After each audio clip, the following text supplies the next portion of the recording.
Scientists found a new statue on Easter Island inside the crater of an old volcano. They were sure they already cataloged all the moai. That's what they call those famous stone giants. But this discovery changes what we know about them. First of all, the moai were rarely alone, so we may hear about more of them in the same area. Second, it's the first moai found at the bottom of a lake. Scientists were working on a project to restore the marshland in the volcano's crater when they stumbled upon the statue. The lake that was here began to dry up in 2018. For at least 200 or 300 years, it was almost 10 feet deep, so it would be impossible for humans to build or put a statue on the bottom. Scientists think the moai are over 500 years old. It's possible that the Rapa Nui people who built them probably brought the statue here when the lake was dry in the past. The new find turned out to be slightly over 5 feet tall, which is smaller than the other statues on the island. It's a full-bodied one with recognizable features. Researchers also plan to do radiocarbon dating to find out the exact age of the statue. They don't plan to remove it from where it was found because the oldest members of the Rapa Nui community want it to stay where it is. Moai statues kept scientists puzzled for centuries. They knew that they were built as a dedication to the island's chiefs, but no one could figure out why they chose these various locations for the statues. Most of them were found along the coast of the island. Researchers from Binghamton University in New York decided to study the locations more closely and learned that it had to do with water. Easter Island has porous volcanic soil that absorbs rain easily, so there aren't enough streams or rivers and too little fresh water. Hundreds of years ago, the island's people relied on groundwater discharge to get drinking water. The water stored deep underground in rock or soil layers, called aquifers, reach a point where it flows up to the surface. When this underground water emerges near the coast, it mixes with the salty seawater, but the salt level remains low enough that the water is safe to drink. The islanders used to collect this water directly from the spots where it flowed out. And it looks like that's why they built the moai along the coast, right near their most important water source. The main bodies of most of the statues were made of volcanic tuff from a local quarry in what used to be a volcano. This material is easy to carve, but not so easy to transport. That's probably why researchers found over 300 unfinished moai back in the quarry. The rest of them stand in various locations, facing the villages. It looks like the statues were carved lying on their backs. Then, their sculptors detached them from the rock, moved them downslope, and set them in a vertical position to finish the work.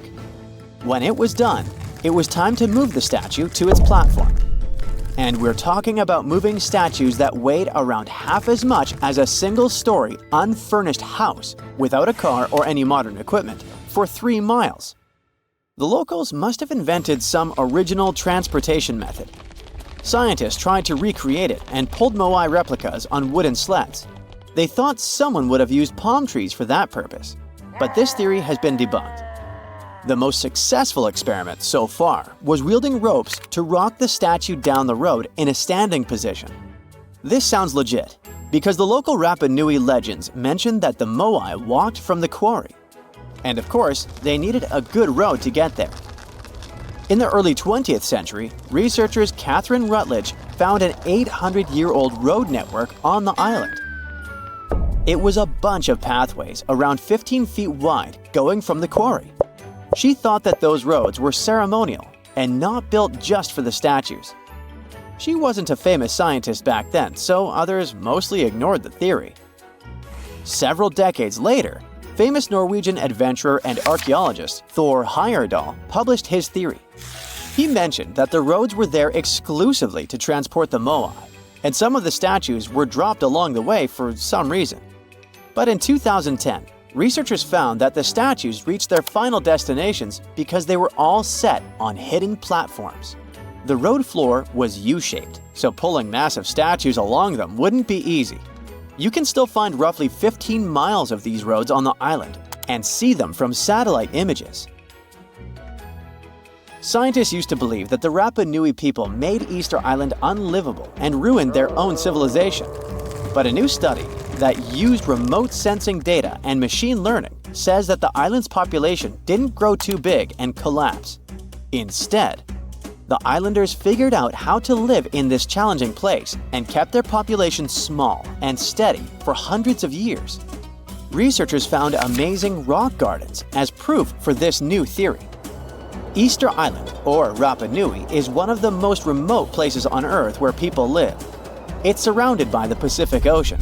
Central Chile is 2,200 miles to the east of it, and French Polynesia is 2,600 miles to the west. The island, which is 63 square miles in size, is made entirely of volcanic rock. But the volcano stopped erupting a long time ago, so Rapa Nui's soil has lost most of the useful nutrients that lava once brought here. It's also drier than tropical islands, and its deep waters made fishing much harder for the settlers, as there's no shallow lagoons or reefs to fish in. So, the islanders came up with a smart farming method called rock gardening to survive here. They spread rocks of different sizes over the soil and planted crops like sweet potatoes and taro between the rocks. The rocks protected the plants from harsh winds and salty air and helped regulate the soil's temperature. They also slowly released minerals into the soil, so it became healthier for growing food. Some islanders still use these gardens, although they don't produce a lot of food. People in places like New Zealand, the Canary Islands, and the US Southwest have used similar techniques to grow crops in uneasy environments. While scientists are solving Easter Island mysteries, the island itself is teaching them something new about how the Earth's mantle works. For years, they thought it moved like a slow conveyor belt, carrying tectonic plates along with it. But a new study by geologists from Cuba, Colombia, and the Netherlands is challenging this idea. They used a special method called zircon dating to figure out the island's age. Zircons are tiny crystals that form when magma cools, and they have traces of uranium inside that turns into lead over time.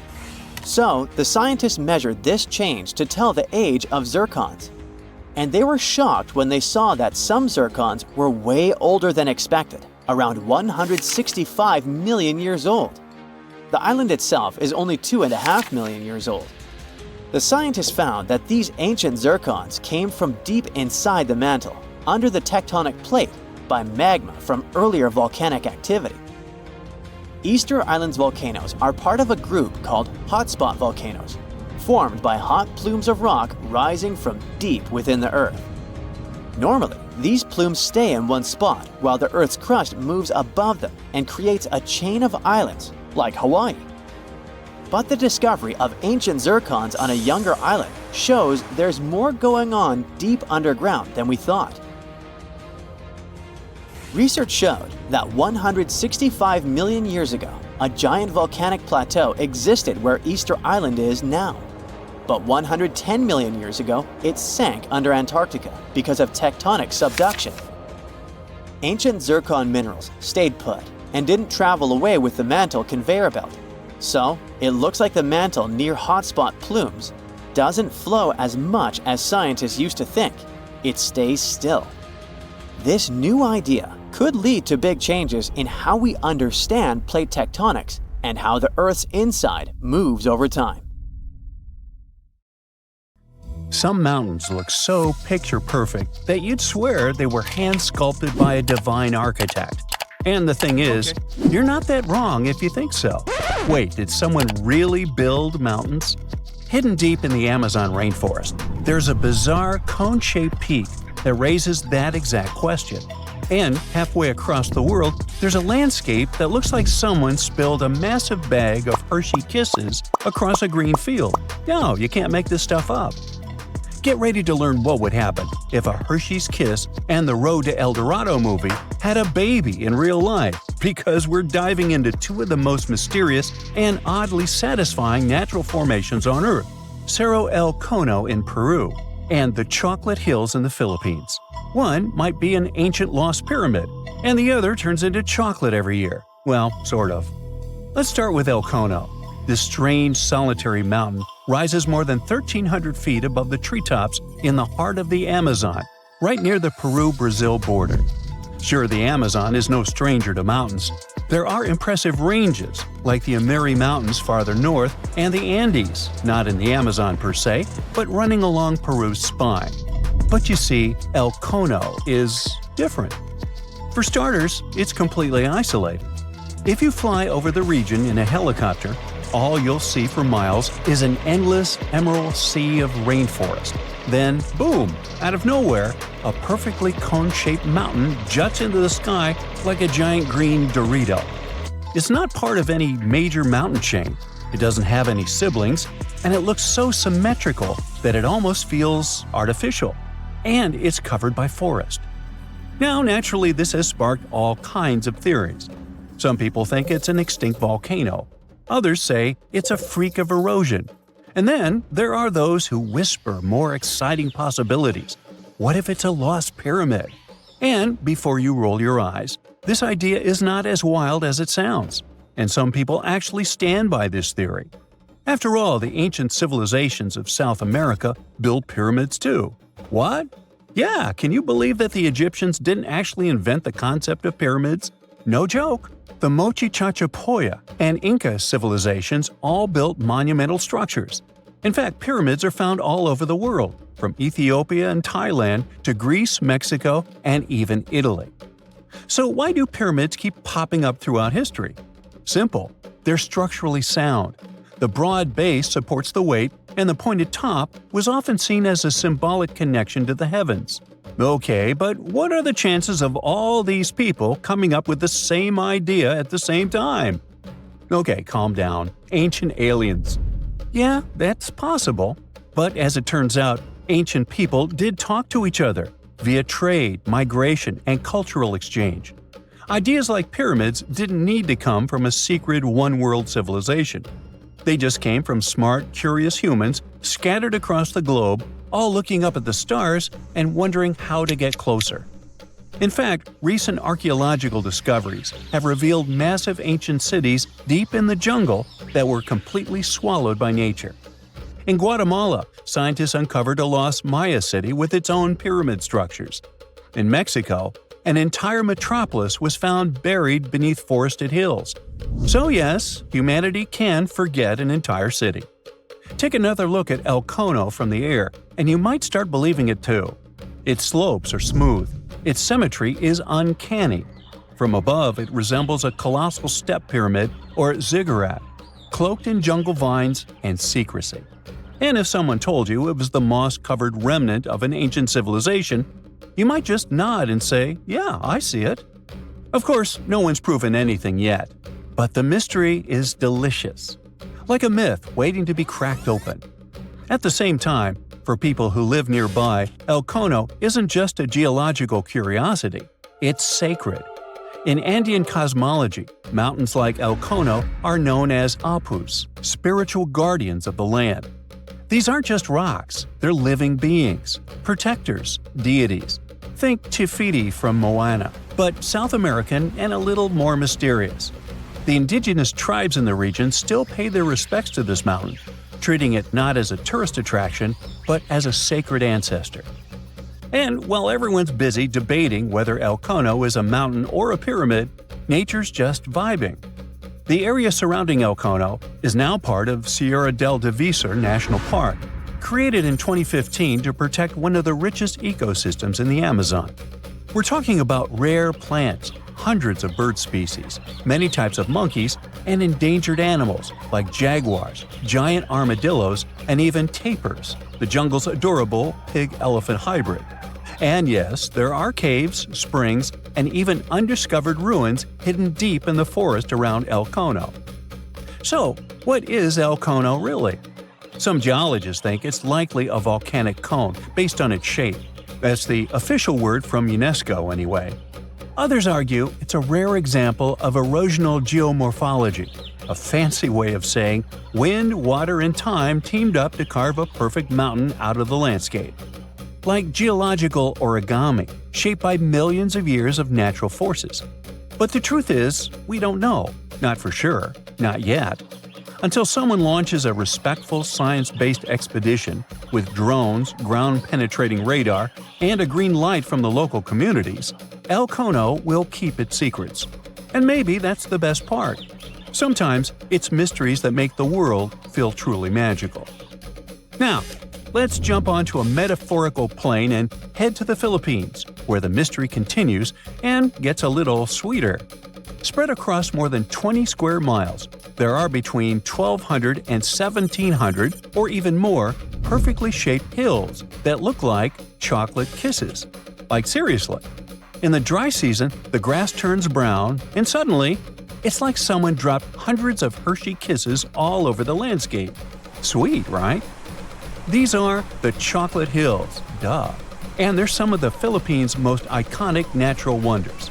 From afar, they look almost too symmetrical, like some alien landscaper came down with a measuring tape and a sense of humor. But how did they get here? Well, according to scientists, the Chocolate Hills are a rare type of karst formation, a term used to describe landscapes formed when slightly acidic rainwater dissolves soft rock like limestone. In this case, the hills were once coral reefs and marine limestone that were pushed above sea level by tectonic forces. Over time, the exposed rocks got eroded by wind, rain, and underwater rivers, leaving behind this stunning army of symmetrical mounds. It's a geological marvel millions of years in the making. But science isn't the only explanation in town. Local legends are more fun. One story says the hills were formed when two giants got into a rock-throwing fight, launching boulders at each other until they collapsed in exhaustion, leaving the landscape littered with mounds, just like that one scene from the Hobbit movie. Another tale speaks of a heartbroken giant whose tears turned into earth, forming the hills as a tribute to his lost love. Oh. Today, the Chocolate Hills are a National Geological Monument and a major tourist attraction in the Philippines. They're also being considered for UNESCO World Heritage status, because, really, where else can you find such a naturally satisfying mix of geology and dessert? If you ever want to visit, it's pretty easy. Fly into Boho Palango International Airport or take a ferry from Cebu, and then head to the towns of Carmen, Batuan, or Sambanga. There are designated viewing decks, eco-parks, and even ATV tours that will let you explore the hills up close.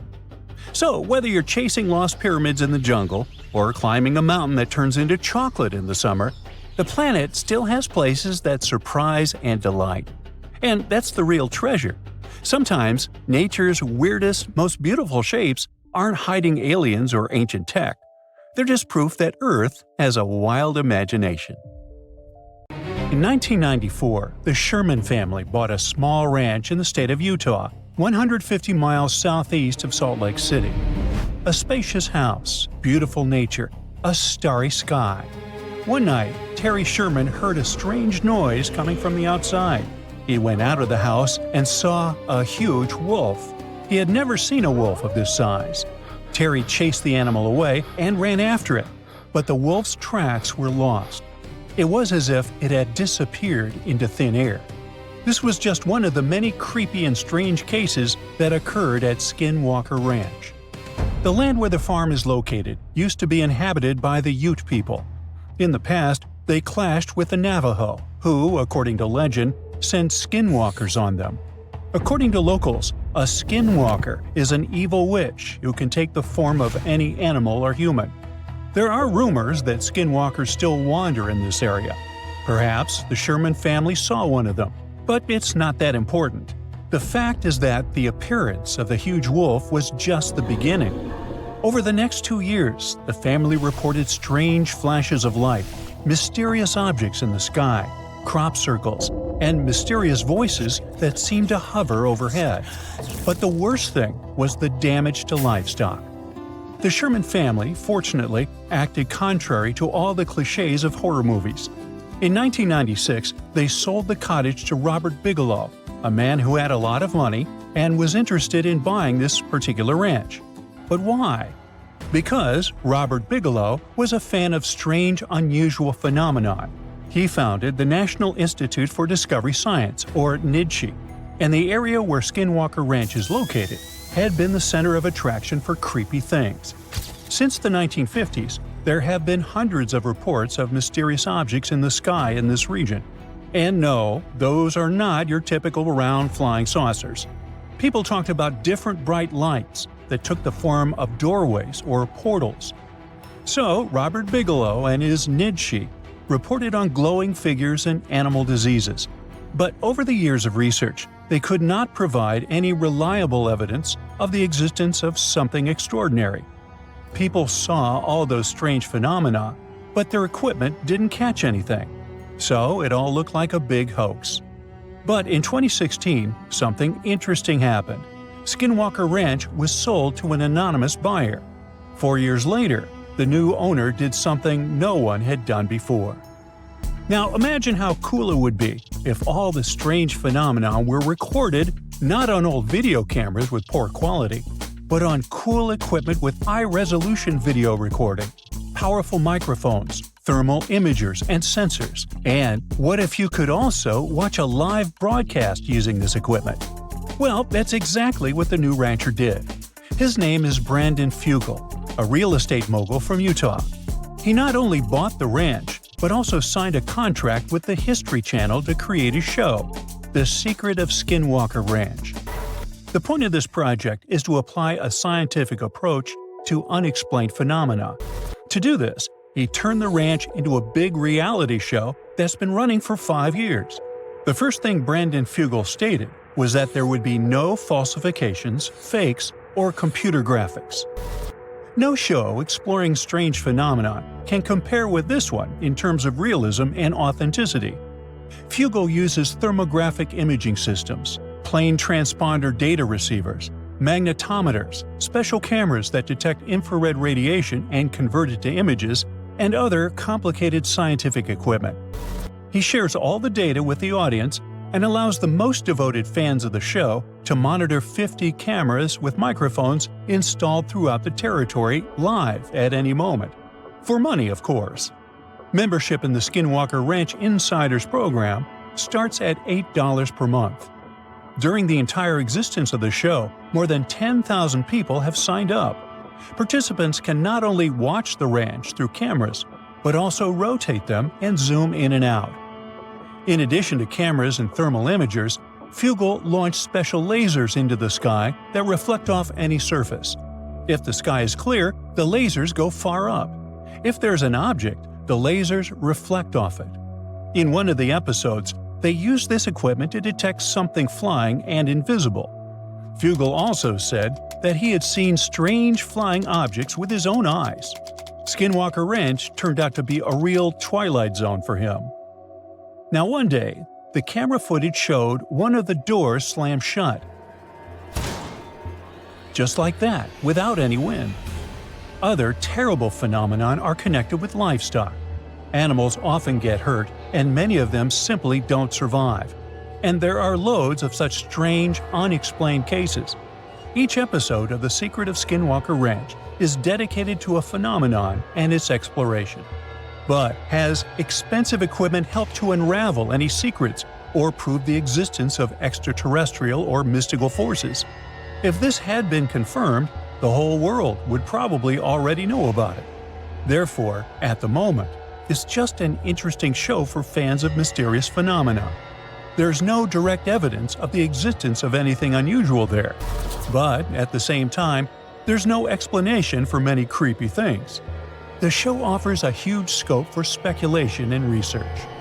Local folklore, flying objects, strange voices, not unlike mine, and many unexplained phenomenon are all in one place.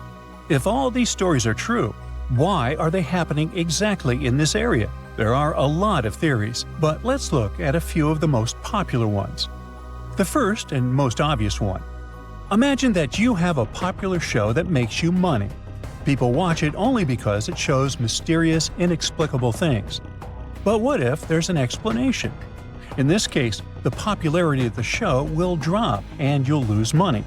It's logical, but why would a real estate mogul with a fortune of several $billion deceive people? Besides, if you watch some episodes, you'll see that Fugel is truly passionate about this project. One of the most popular theories is about visitors from other planets. After all, we have glowing flying objects, bright lights in the sky, electrical interferences, and the ability to elude camera lenses. Also, some believe that an unknown object is hidden in the mountain, located next to the ranch. What if it's a spaceship that crashed there millions of years ago and was swallowed by the mountain? It may be emitting bizarre radiation that drives animals crazy and causes hallucinations in humans. A popular, but a rather banal version. Let's move on. The next theory is similar to the previous one, but instead of guests from another planet, it speaks about guests from another dimension. Ooh. Meet the multiverse version. Some unknown creatures from another reality come here, explore this ranch, and leave. This theory explains why some flying objects in the sky look like portals. Those portals may cause malfunctions in electrical appliances. There's one weak point in this theory. Why do these portals appear on the lonely ranch and nowhere else? A strange choice of travel for the residents of other dimensions. Now, the most likely theory belongs to a neuroscientist who claims that all the oddities on the ranch are connected to the geophysical force of the planet. Seismic activity, geomagnetic fields, and shifts in tectonic plates can affect some parts of the human brain responsible for hallucinations. Electromagnetic forces can also affect the stable operation of electrical appliances. So, perhaps all the oddities of this place are the result of increased seismic activity. Glowing lights, giant wolves that leave no footprints, and voices in the air can be a massive hallucination. But if this is true, why doesn't anything similar happen in other places with seismic activity? This idea leads to another theory related to electromagnetic interference. This phenomenon incapacitates batteries, drones, microphones, video cameras, and other equipment. Perhaps it affects the human brain too. But what about those poor affected animals? There are still too many unanswered questions, so stay tuned. A long time ago, a huge meteorite smashed into the Earth with a horrible destructive power. It was several times bigger than the one that wiped out the dinosaurs 65 million years ago. Luckily, there were no lives it could have taken, or else it would have been a real catastrophe. Now, scientists think it did leave behind a huge footprint, the massive Antarctica impact crater that is bigger than the entire state of New York. The location also has a gravitational Wilkes-Land anomaly going on. At first, scientists noticed something weird here when they measured Earth's gravity in that region. A strange gravity hole, or a negative gravity anomaly. Later, with better technology, they found something even weirder. There was a positive gravity anomaly inside that gravity hole, a spot with stronger gravity. This kind of structure, called a mascon, short for mass concentration, often shows up in places where giant space rocks or meteorites have slammed into the planet. When a meteor hits hard enough, it punches through the Earth's crust and shakes the mantle below. It can spring back up and leave behind a super dense plug of material, which causes stronger gravity right in the center of the crater. It's something like a frosty donut, with ice filling the gap and a dense center rising up from underneath. In 2018, scientists used advanced scanning techniques to study and map the Wilkes-Land meteorite impact in more detail than ever before. They saw that it wasn't a perfect circle, but more of a U-shape, and the northern part looked like something had broken it apart. It possibly happened when Australia split away from Antarctica about 35 million years ago. Some scientists even think you can still see parts of the crater in southern Australia today. This clue also supports the idea that the giant crater under Antarctica formed before the continents broke apart. There have been different ideas about what created this strange formation. Some said it might be a volcano or an eroded valley, or even a sedimentary basin. That is a place where sediments build up over millions of years. But many scientists now believe the most likely explanation is a massive meteor impact. It was possibly one of the biggest to ever hit Earth. A 2015 study even estimated the age of the crater as its size matches the kind of space rocks that smashed into Earth between 4.1 and 3.8 billion years ago. The Wilkes Land meteorite impact was so powerful because the meteor that caused it could have been up to 30 miles wide. That's 4 to 5 times wider than the Chicxulub meteor that wiped out the dinosaurs 66 million years ago. Even that meteor was enough to cause massive destruction with wildfires, acid rain, tsunamis, and a climate crash that wiped out about 75% of all existing life. So it was lucky in a way that the meteorite that gave us the giant crater under Antarctica visited at a time when there were only microbes and no plants or animals on Earth. It didn't cause mass extinction or leave behind charcoal from ancient fires, but it may have changed the entire planet. Still, scientists haven't put the Wilkes Land anomaly mystery in the solved files because the crater is buried deep under Antarctica's thick ice sheet. It's hard to study up close. Scientists say we can't rule out the other ideas just yet, but if the meteor theory is right, then the Wilkes Land crater could be the largest known impact crater on Earth. So far, this title belongs to another contestant, the Vredefort crater in South Africa. Right now, the crater is around 99 miles wide, which is huge. But it's not as wide as the Chicxulub crater in Mexico, which is about 112 miles wide. But the Vredefort crater used to be way bigger, around 155 to 174 miles wide, before time and erosion wore it down. That means even though the Chicxulub impact was striking, the Vredefort impact was likely even more powerful, the biggest one we know of that hit Earth. According to the latest study, that asteroid was 12.4 to 15.5 miles wide and might have hit Earth at a speed of 45,000 to 56,000 miles per hour. It's important for science because knowing the real size of this impact helps us build better models to understand Earth's geology and how giant impacts shape planets, even beyond Earth. Measuring ancient craters is really tricky. Over 2 billion years, erosion wears away the edges and newer rocks form over the crater. That's what happened to Vredefort. Now, only small bits of the original crater rim are visible, and the rest is hidden under newer rock. To figure out its true size, scientists studied minerals like quartz and zircon found around the crater. These minerals still have fractures and shock patterns that show us how powerful the blast was. Wilkes Land anomaly isn't the only case on our planet where gravity is acting weirdly. For over 40 years, scientists were trying to solve a strange mystery in Canada. Parts of the country, especially around Hudson Bay, seem to have less gravity than the rest of the world. That means if you stepped on a scale there, you'd weigh just a tiny bit less than usual. Researchers first discovered this weird difference in the 1960s when they were mapping Earth's gravity. Gravity is linked to mass. The more mass there is, the stronger the gravity. And since Earth isn't shaped perfectly like a ball but is slightly squashed at the poles and bulges at the equator, it makes sense that its mass isn't spread out evenly. So, the first out of the two main theories to explain the Hudson Bay mystery has to do with magma. Yes, that super hot, gooey rock deep under our planet's surface. Magma constantly churns like boiling soup in a process called convection. As this magma moves, it can drag parts of Earth's crust down with it. That makes the area lighter, which lowers the gravity. The second area has to do with the Laurentide ice sheet, a massive glacier that covered much of Canada during the last ice age. This ice was up to 2.3 miles thick in some parts of Hudson's Bay.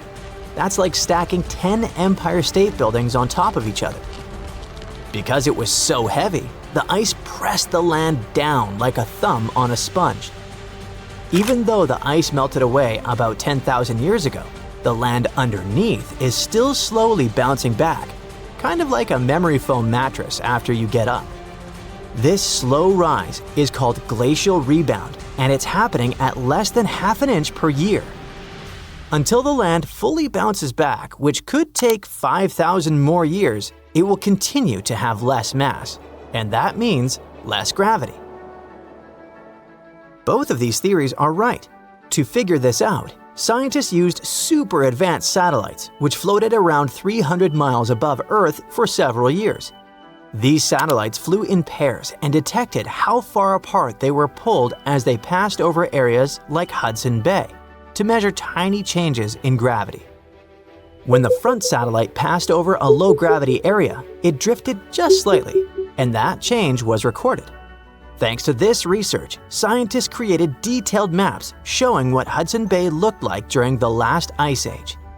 They discovered two huge bulges on the west and east sides, where the ice was thickest. And those spots have the weakest gravity today.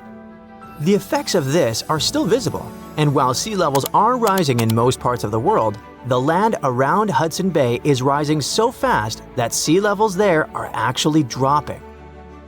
Solving mysteries like this or the Antarctica impact crater anomaly gives scientists amazing insights into the past of our planet. And by understanding how past changes in temperature and geology affected Earth, scientists can predict how today's human activity can impact our future.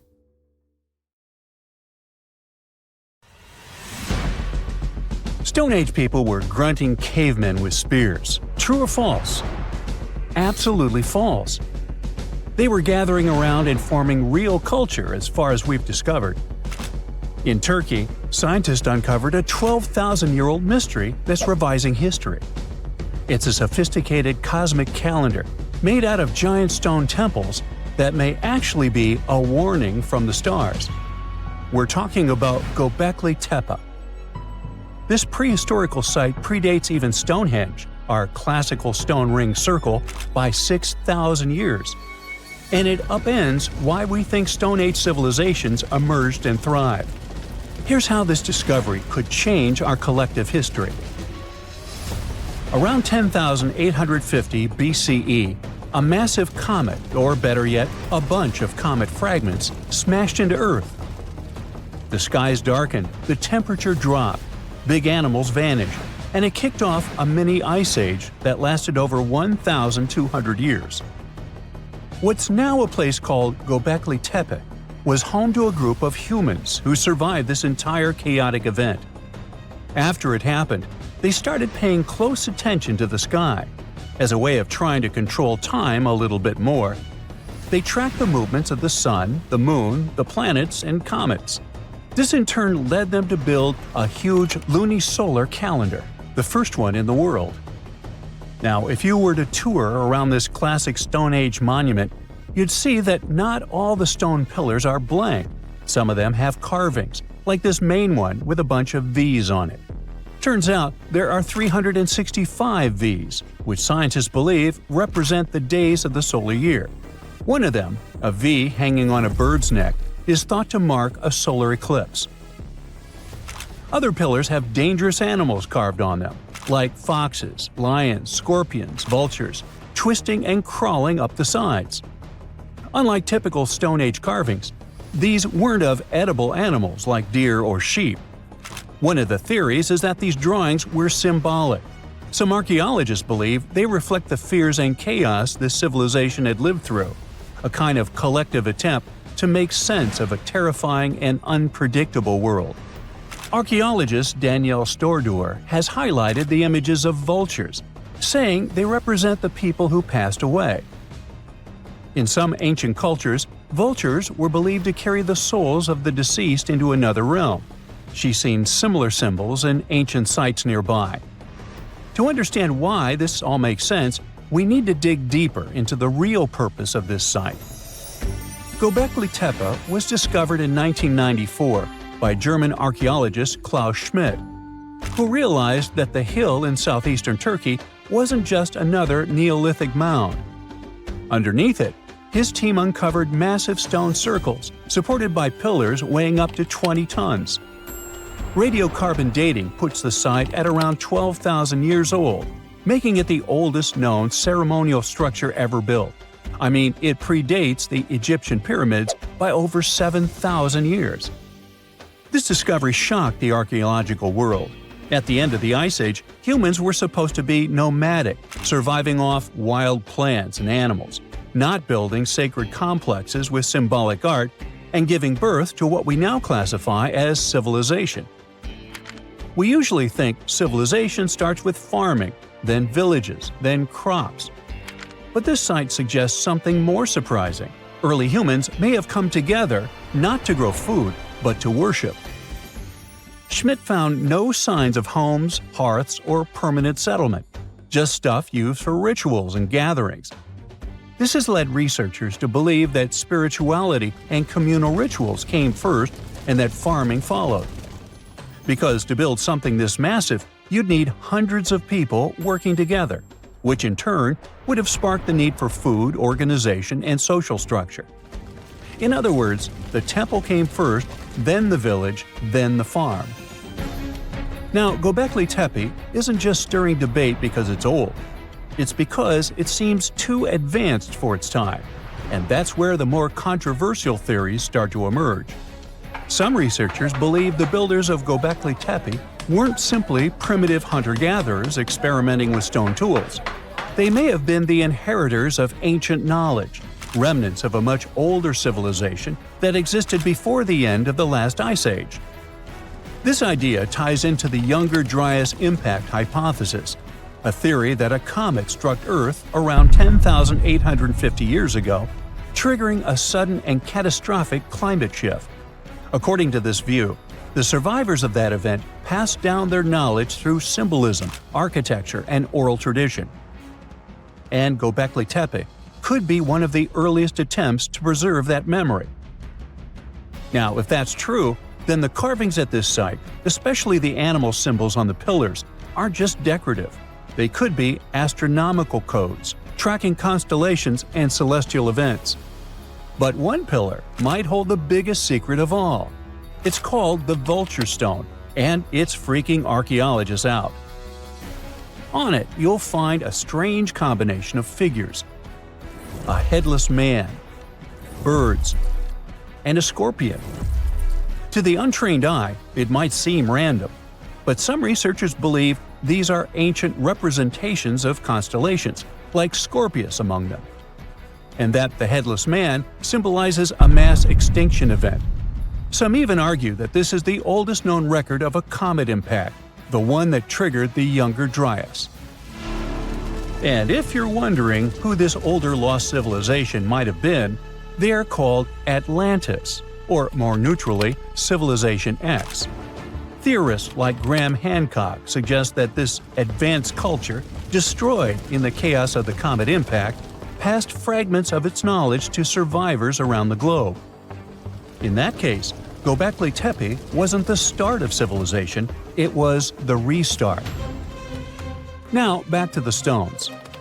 Pillar 43 may look like a celestial calendar at first, but when archaeologists recreated the sky patterns encoded in its carvings, they found a precise snapshot of the sky dating back over 13,000 years. It appears to show a meteor shower, a flood, and humanity's tragic end, aka the Headless Man. A snake rising from the ground might even symbolize tidal waves or destruction coming from below. But the story doesn't end there. Pillar seems to expand on the same disaster, the one they called the Terror of the Sky. You might see animals fleeing, waves, fire raining down. It paints a vivid picture of the meteor shower. But wait! While Pillars 43 and 56 may encode memories of a past catastrophe, Pillar 18 might be a forecast. That stone zooms in on the Aquarius constellation. If this sounds familiar, maybe it's from the phase Age of Aquarius, which is the age we're living in now.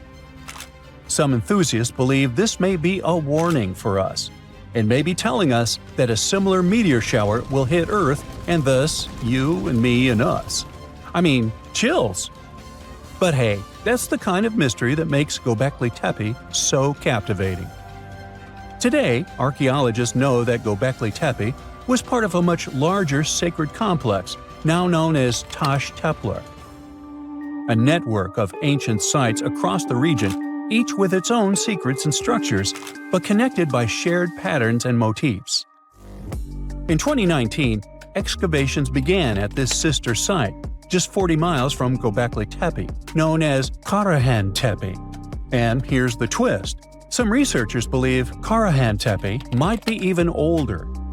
Unlike Göbekli Tepe, which appears to have been primarily ceremonial, Karahan Tepe has signs of domestic structures like walls, tools, and perhaps even homes. And that changes everything. Because whether these sites were the work of highly sophisticated hunter-gatherers or survivors carrying the fragments of a lost pre-Ice Age civilization, one thing becomes clear. Our ancestors weren't just surviving. They were planning, tracking, and predicting. They were far more capable, curious, and connected to the universe than we ever gave them credit for. Look, the sea is glowing from within. It's stunning, yet eerie at the same time. White glow covering a huge area of the sea surface is not what you expect to see on a dark night. You look at one of the scariest and mysterious phenomena in the ocean. Let's study it. On January 30th, 1864, the Confederate ship CSS Alabama was sailing southwest along the Horn of Africa when the crew members noticed a mysterious white glowing sea. Captain Raphael Semmes described it as a sickly and unearthly glare of a phantom sea. Although Semmes was a stern and fearless sailor, he was scared by this bright water in the middle of the dark sea. At first, the crew thought they had been sailing over some kind of flooded ridge. They threw a weighted line, which immediately sank to the seabed several hundred feet down. Obviously, the mysterious glow was not a ridge. For several hours, the ship sailed through this eerie glowing sea, and then, suddenly, this bright region ended. The Alabama entered the usual dark waters. Captain Raphael Semmes' description was one of the very first documented accounts of a mysterious and elusive phenomenon called the Milky Sea. In 1851, in the famous book Moby Dick, this phenomenon was described as a sailor's quiet, superstitious fear at the entrance to the midnight sea of milky whiteness. Jules Verne, in his novel 20,000 Leagues Under the Sea, described this phenomenon more scientifically. One of the characters of his book said that the whiteness was caused by the presence of myriads of infusoria, a sort of luminous little worm, gelatinous and colorless. For centuries, people have reported mysterious glowing water at night, and only recently have scientists got closer to solving this mystery.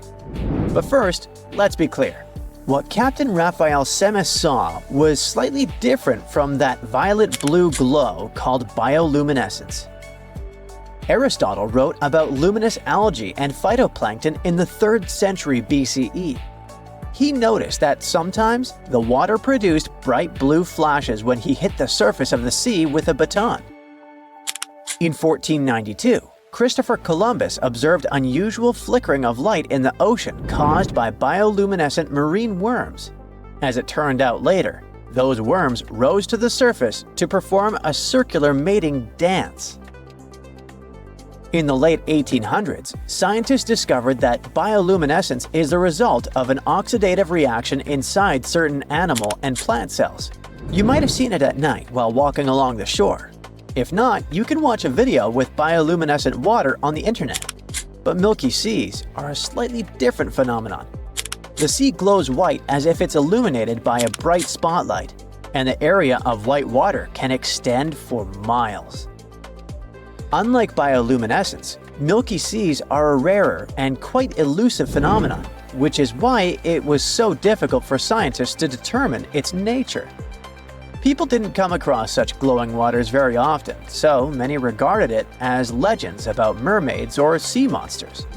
But in 1985, science got a chance to study this thing in more detail. That year, a U.S. Navy research vessel got into the Milky Sea while sailing near the Arabian Peninsula. There were scientists on board who collected some samples of milky water and conducted a laboratory analysis. And that's what they found out. The water contained bioluminescent bacteria, but what caused them to glow? Scientists suggested that algae colonies first rose to the water's surface. They began to bloom and gradually decompose. Those cells of rotten algae burst and release special substances, lipids. A huge number of bacteria began to feed on lipids and multiply rapidly. The number of bacteria grew in such large numbers that they began to produce a continuous white glow. But where exactly and under what conditions could these milky seas appear? It was necessary to know not only for scientists, but also for authorities. Such a bright spot in the water could reveal the outlines of a submarine and turn it into an easy target for enemies. So scientists continued their research. One of them was atmospheric scientist Stephen Miller. He started studying milky seas in the early 2000s and made a breakthrough in his research. To begin with, he decided to find out if the sensors on space satellites were capable of seeing bioluminescence. Miller started looking for any mention of extensive milky spots on the internet. He came across the Frontier Science portal, where people wrote about strange and unexplained phenomenon around the world. There, he found a report from the British merchant ship SS Lima, which hit the Milky Sea in January 1995 while sailing along the Horn of Africa. This is how the log entry described the event. The bioluminescence appeared to cover the entire sea area from horizon to horizon, and it appeared as though the ship was sailing over a field of snow or gliding over the clouds. After that, Miller collected the images taken by certain satellites over the place where the SS Lima sailed at that time. At first, he didn't notice anything strange. But later, he realized that he was looking directly at the Milky Sea. The area of the glowing spot was so large that he had to scale the image down. That's when he saw a spot that looked like a comma. The edges of this spot coincided with the place where the crew of the SS Lima saw the white glow. Miller studied the images of this area taken before, during, and after the encounter, and found out that the Milky Sea rotated counterclockwise to the local ocean currents. But most importantly, Miller now knew that the White Sea could be seen from satellites. In 2011, 2 satellites with more sensitive sensors, capable of seeing in poor light, entered Earth's orbit. They helped Miller and other scientists to find out that Milky Seas appeared most often in the winter and summer in the northwestern Indian Ocean and around Indonesia. Great! Now Miller had the place and time to work with. He analyzed satellite data for the period from 2012 to 2021 and found out that one of the largest Milky Sea incidents occurred in 2019. For 45 nights, a white glow covered 40,000 square meters, which is the approximate area of Kentucky. But even after all these studies, scientists haven't managed to find the exact cause of the white glow. In addition to the idea about the disintegration of algae, researchers have put forward a theory that the glow may be caused by quorum sensing. This is the ability of bacteria to communicate using chemical signals that produce light. Okay, let's say there's some truth to this, but why are they doing this? To find out, let's look at classical blue bioluminescence in other organisms. Some biologists suggest that with the help of the glow, bacteria attract partners for reproduction. Another theory claims that the bright light works as an alarm when dangerous enemies appear in the sea. For example, a colony of phytoplankton meets hungry fish. The organisms turn their glow on to attract larger fish. It's like using evil to fight another evil. There are many theories, but what's the problem with figuring out the exact reason? Even with all the satellite help and studies of Milky Seas, it's quite difficult to get to the right place at the right time.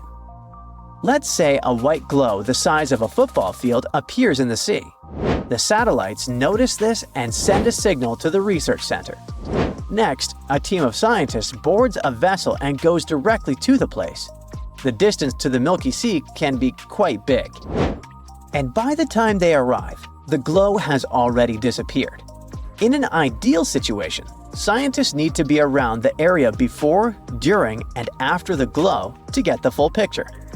Unfortunately, this is not possible at the moment. Stonehenge is famous, but it isn't the oldest UK monument of its kind in England. That title belongs to Flagstones, a site that predates Stonehenge by about 200 years. In fact, it's possible that whoever built Stonehenge might have been copycats, or perhaps, as some prefer, inspired by flagstones. Let's start unraveling the mystery of flagstones by looking at its exact age. To crack this ancient puzzle, scientists turned to a powerful technique: radiocarbon dating prehistoric monuments. This method works on organic materials like wood, bone, or charcoal that are up to about 60,000 years old. Each of these materials contains something called carbon-14. When an organism passes away, its carbon-14 starts to break down at a predictable rate. By measuring how much is left, scientists can estimate the age of these ancient objects. The method is really impressive, so it doesn't come as a surprise that the inventor of this method was awarded the Nobel Prize. Radiocarbon dating has revealed that people built flagstones around 3200 BCE, making it older than even the earliest parts of Stonehenge. But the mystery of flagstones is just beginning to unfold. Flagstones is located in Dorset, in southwest England, about 37 miles away from Stonehenge. It was discovered in the 1980s when workers were building a new road. Archaeologists dug up a huge circular ditch about 330 feet wide, made with overlapping pits. Inside the pits, they found the remains of at least 7 people, a cremated adult, 3 young individuals, and 3 other adults whose bodies were partly cremated. This shows that people could have used the site as an ancient cremation burial site. Flagstones is basically a big, ancient circle that popped up right where early farming communities were spending their time. If you went there today, you wouldn't see any obvious walls or banks, but if you look inside the pits that make up the circle, you'll find chalk rubble from both sides. That's a clue that when people dug these pits, they used the dirt and chalk they took out to build up banks both inside and outside the circle. This special spot sits right in the middle of a whole bunch of other really old monuments and sites, which were built over thousands of years during the Neolithic and Bronze Ages. Experts have figured out the ages of some of these nearby places really well. For example, the ditch at Maiden Castle dates back to around 3600 BCE, and the Big Henge at Mount Pleasant was built around 2600 BCE. Today, half of Flagstones is under that road, and the other half is under an old historic house looked after by the National Trust. You can find objects from the site at the Dorset Museum. Because flagstones and early Stonehenge look so similar, with round enclosures, pits, and cremated burials, scientists used to think they appeared at the same time. But thanks to radiocarbon dating, we now know flagstones, this ancient cremation burial site, is the earliest big circular monument ever found in Britain. To figure out how old the site really is, researchers tested things like human bones, red deer antlers, and charcoal found there. One of the most puzzling discoveries was a young man who was buried under a huge sarsen stone in the middle of the circle. Someone left him there about 1,000 years after people used the site for the first time. This find just added to the mystery of flagstones. You're probably wondering about the flagstones versus Stonehenge comparison. Well, the latter is a mystery on its own, a big old circle of giant stones in the south of England. Those who made it didn't write anything down, so we don't know exactly what they were thinking. One old tale says that King Arthur's wizard, Merlin, used magic to move the stones from Ireland, where giants had put them together. Another story says that people from Denmark built it. Today, some people think extraterrestrial visitors made it. A man named John Aubrey started studying Stonehenge in the 1660s. He thought the Celts had built it for their priests, called Druids, but that turned out to be wrong. Radiocarbon dating of this prehistoric monument shows that its constructors built it in phases over several centuries. The construction started around 3100 BCE and continued till around 1600 BCE. First, about 5,000 years ago, it was just a round ditch in the ground. Then people added wooden posts. Around 2600 BCE, they brought big blue stones from Wales. Later, they added sarsens, even bigger stones, each weighing as much as 5 elephants. They moved those stones from 19 miles away and placed them in a big circle with 5 tall stone arches shaped like a horseshoe. Experts think building Stonehenge took more than 20 million hours of hard work. And that's a lot of teamwork, strength, and planning for people who didn't even have machines. These days, there are a few different ideas about what Stonehenge was really used for. Some experts think it was a sacred place where people gathered for religious ceremonies. Others believe it was an early kind of science center used to study the sky and track time. Both groups notice that the stones at Stonehenge are lined up with the sun and moon, so people may have used the site to mark the changing seasons, especially during the summer and winter solstices. Some think it worked like a giant calendar, helping people figure out dates or predict things like solar eclipses. Stonehenge was an ancient cremation burial site too, at least for some time.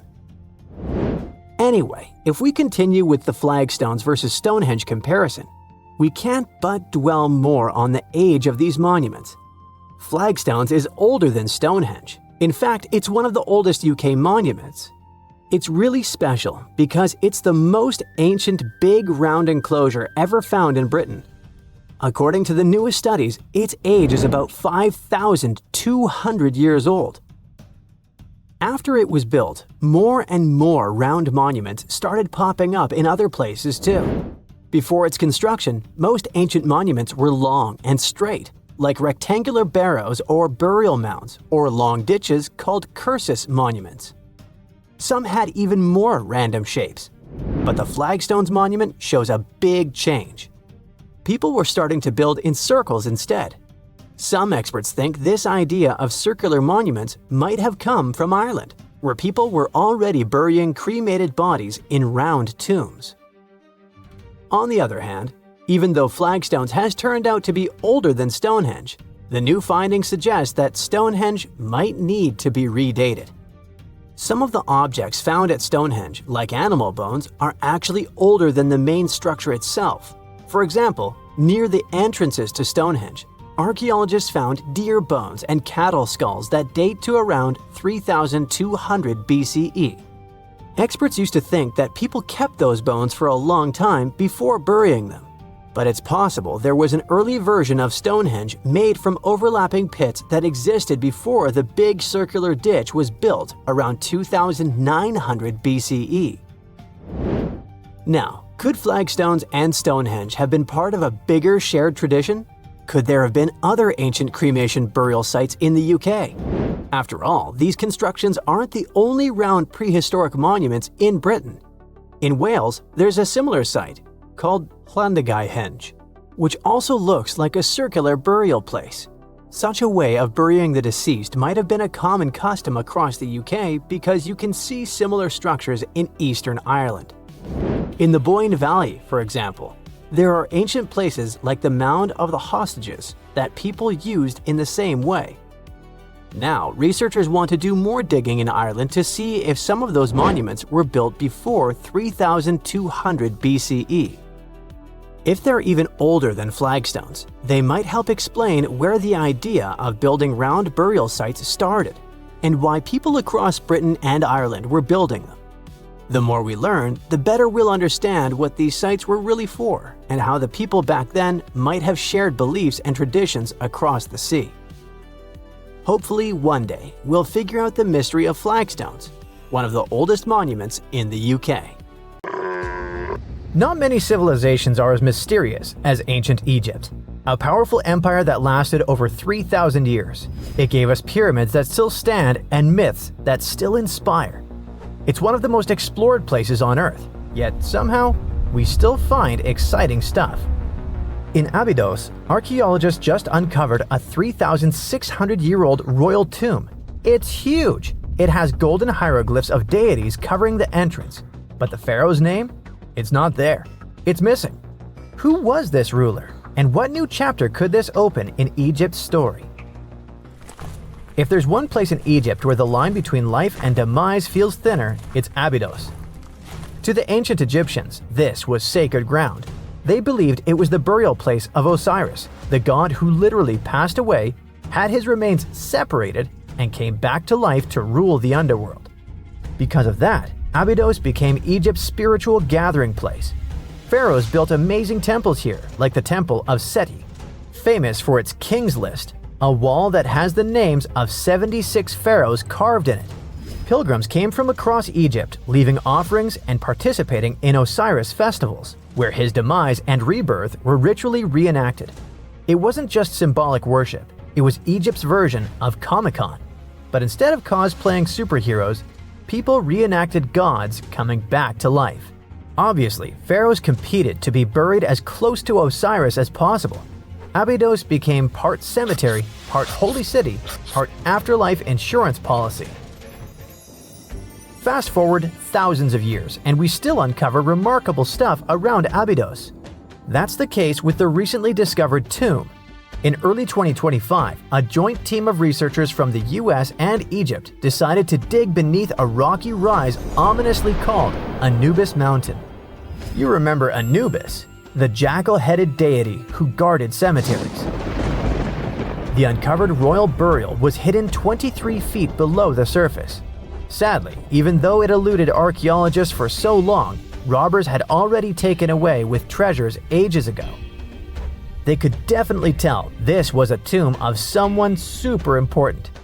Similar to how you can walk around a mansion with no furniture but still deduce that someone rich must have lived there. The chamber had mud brick vaults rising over 16 feet. That's taller than a female giraffe standing upright. For something built 36 centuries ago, it still felt enormous. However, when you remember that Egyptians were masters of architecture, nothing seems surprising. So no treasures, no golden mask, and sadly, no name.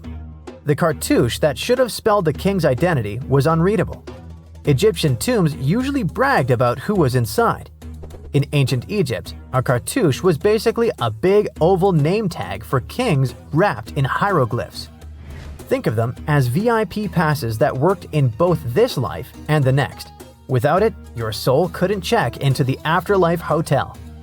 That's because to the Egyptians, your name, your Ren, wasn't just so your teacher could distinguish you from kids with the same haircut. It was a core part of who you were. As long as your Ren survived, so did you. To have your name forgotten was considered a fate worse than passing away. A soul cannot journey without a name. That's why you'd see cartouches all over the place, on temples, obelisks, jewelry, statues, and tomb walls. It wasn't there just for the marketing. It kept the pharaoh's presence front and center everywhere you looked.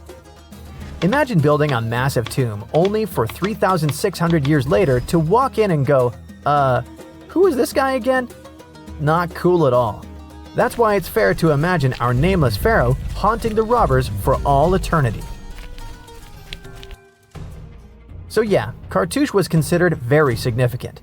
One of the most famous and mind-blowing examples comes from the tomb of Thutmose III. His burial chamber and sarcophagus were literally shaped like a cartouche. In other words, the entire room was a living architectural symbol of his name. Thankfully, in the recently discovered tomb, not everything was erased.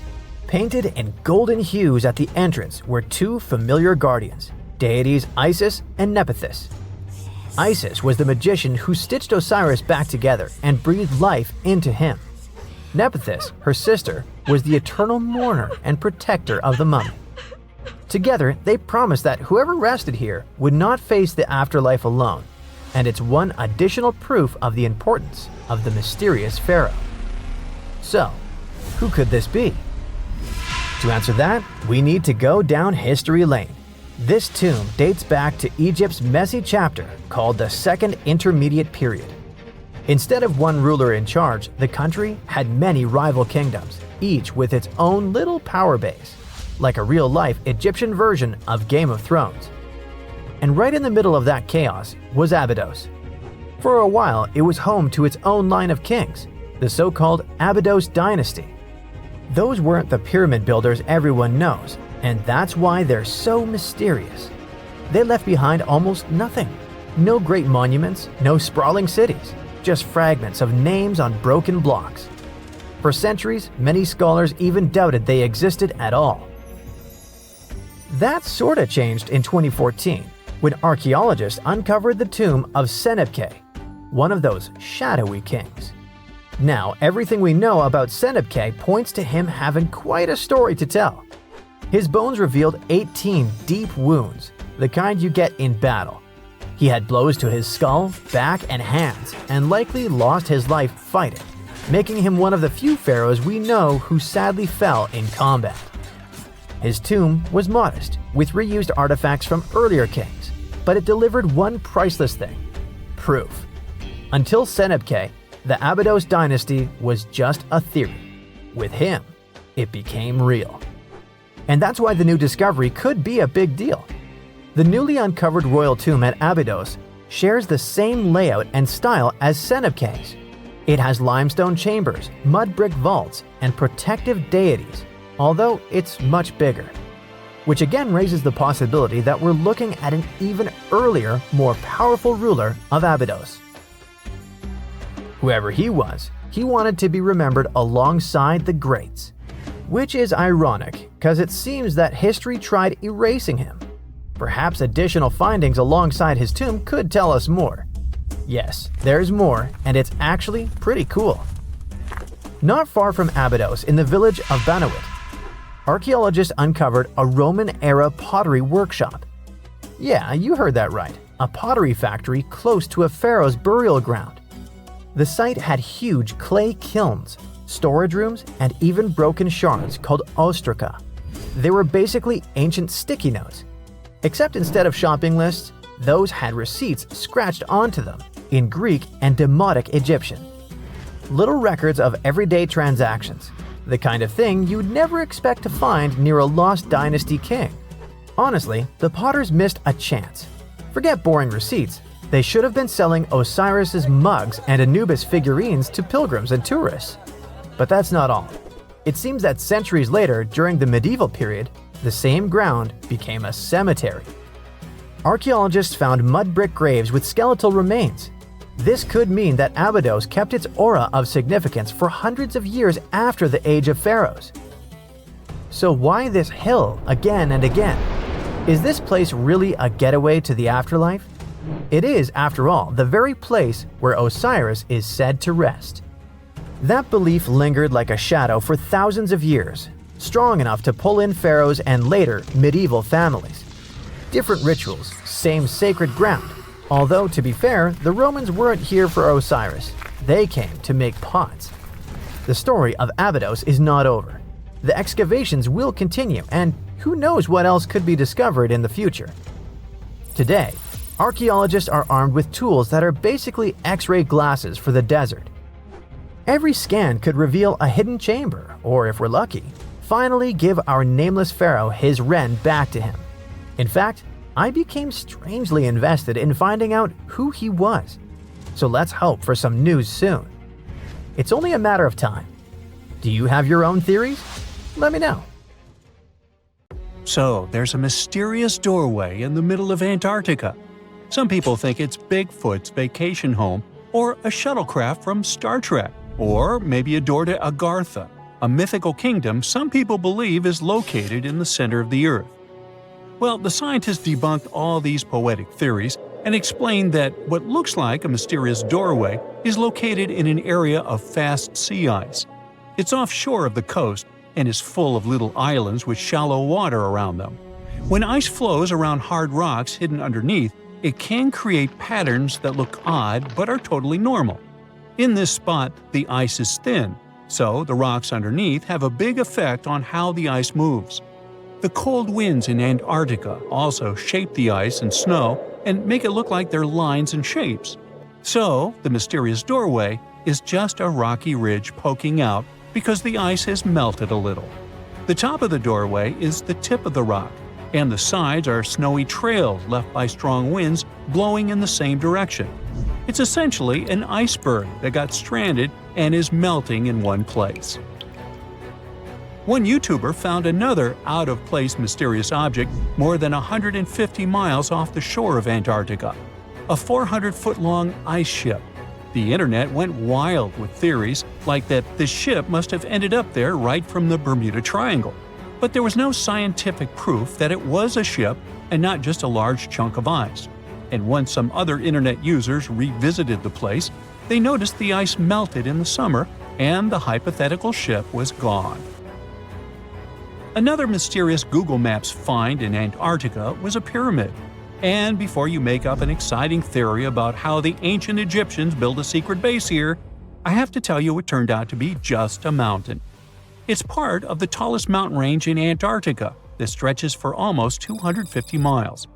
It's not the first pyramid on this continent, as explorers from the British Antarctic Expedition found another unusually shaped mountain and nicknamed it the Pyramid.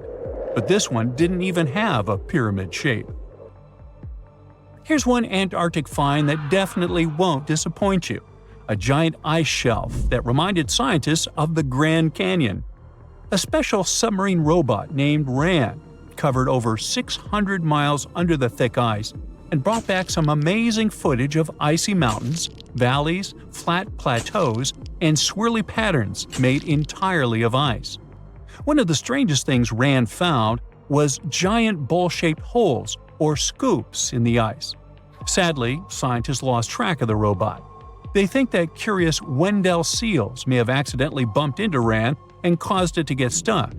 To save energy, RAN probably shut itself down, and the scientists couldn't find it again.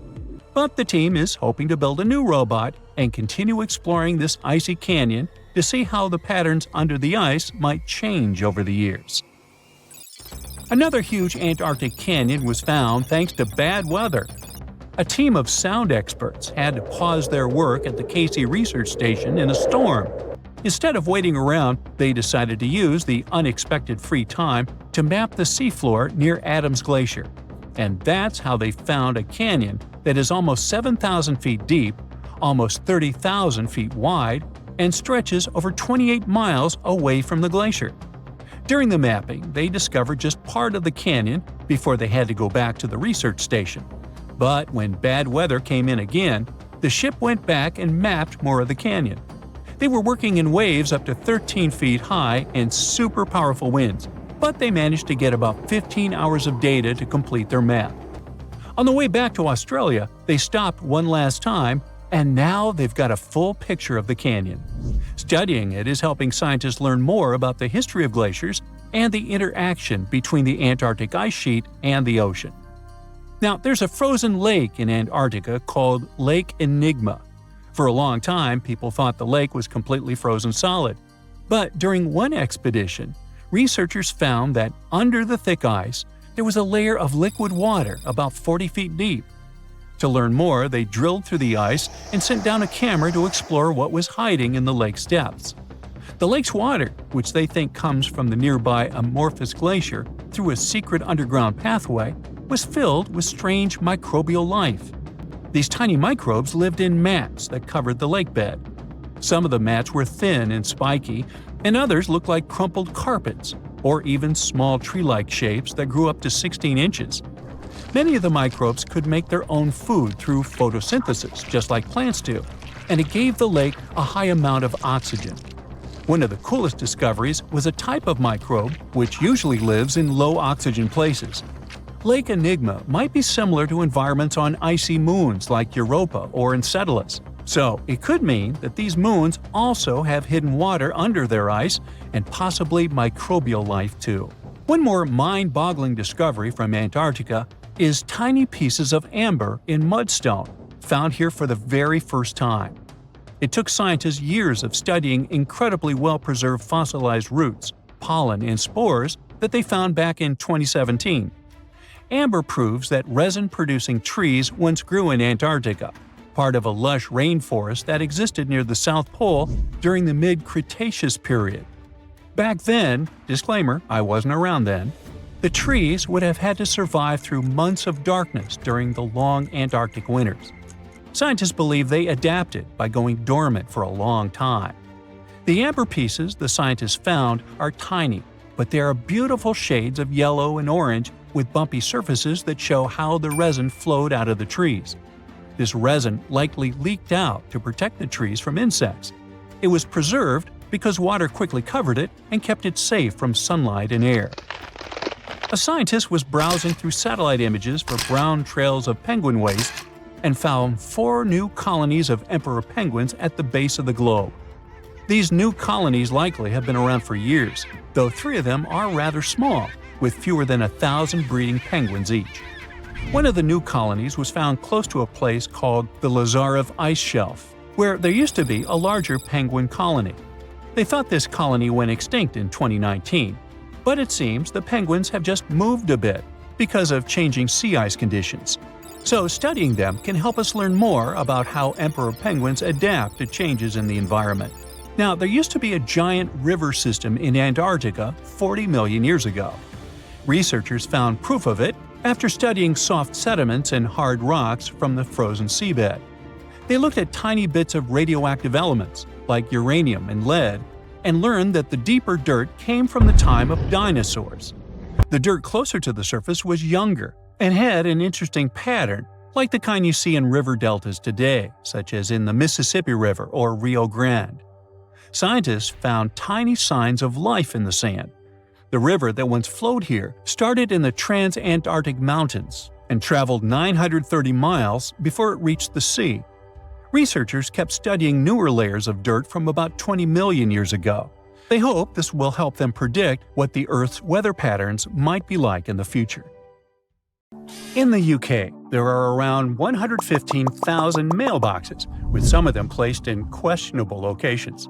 Look here, we're on a deserted stretch of Caithness Moorhead, and here, just smack dab in the middle of nowhere, between the quarry and some moorland, stands a solitary mailbox. It was local teacher Chris Aitken who stumbled upon this oddity near Worth Hill, close to John O'Groats. Now, John O'Groats is a tiny village 2.5 miles northeast of Canisbay, in the historic county of Caithness, Scotland. The village itself is popular with tourists, but only houses around 300 people on a regular basis, and they have their own mailboxes there. So why would someone need one on a random hill?